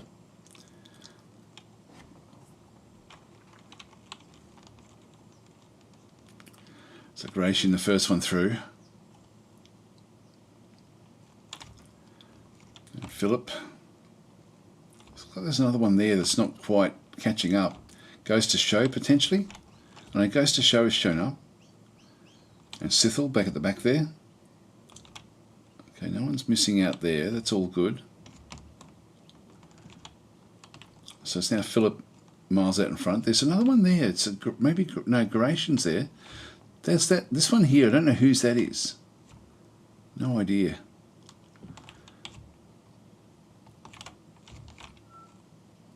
Don't know if there's a name missing somewhere. So Philip's the first one through here. And missed. Gratian missed. The unknown one missed as well. Axioms. I'm sort of hoping the unknown ones wins in here. Oh, we've got a few now dropping off the map. Here comes me again. Gratian's actually Philip's the first one out. So Philip followed by Gratian, followed by the Great Unknown. Still got a few missing as they sort of hit the top bit. Drexy's way at the back. But the action is happening in here. So Philip's getting through. Actually, here comes the unknown one. The unknown one's actually now hit the lead. Just briefly. Philip's straight through. Come on, unknown. We don't know who it is.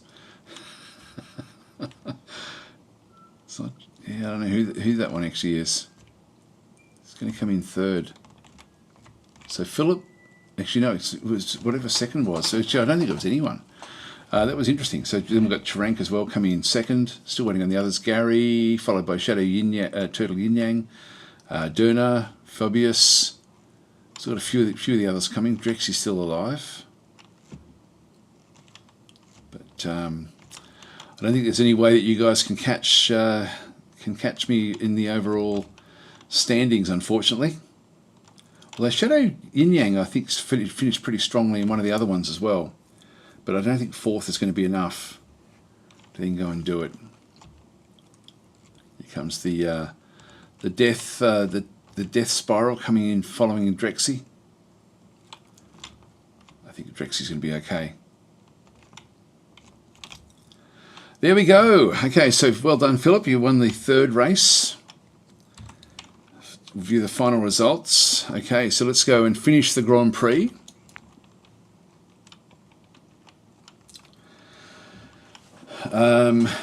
So actually I'm saying Dad's not even in the top 10 this time. I did get 10th, I think.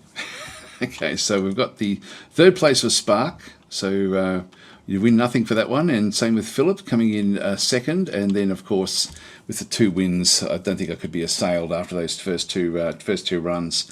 Anyway, guys, that's it for for what we did. So thanks for watching. And I'll be back next week, of course.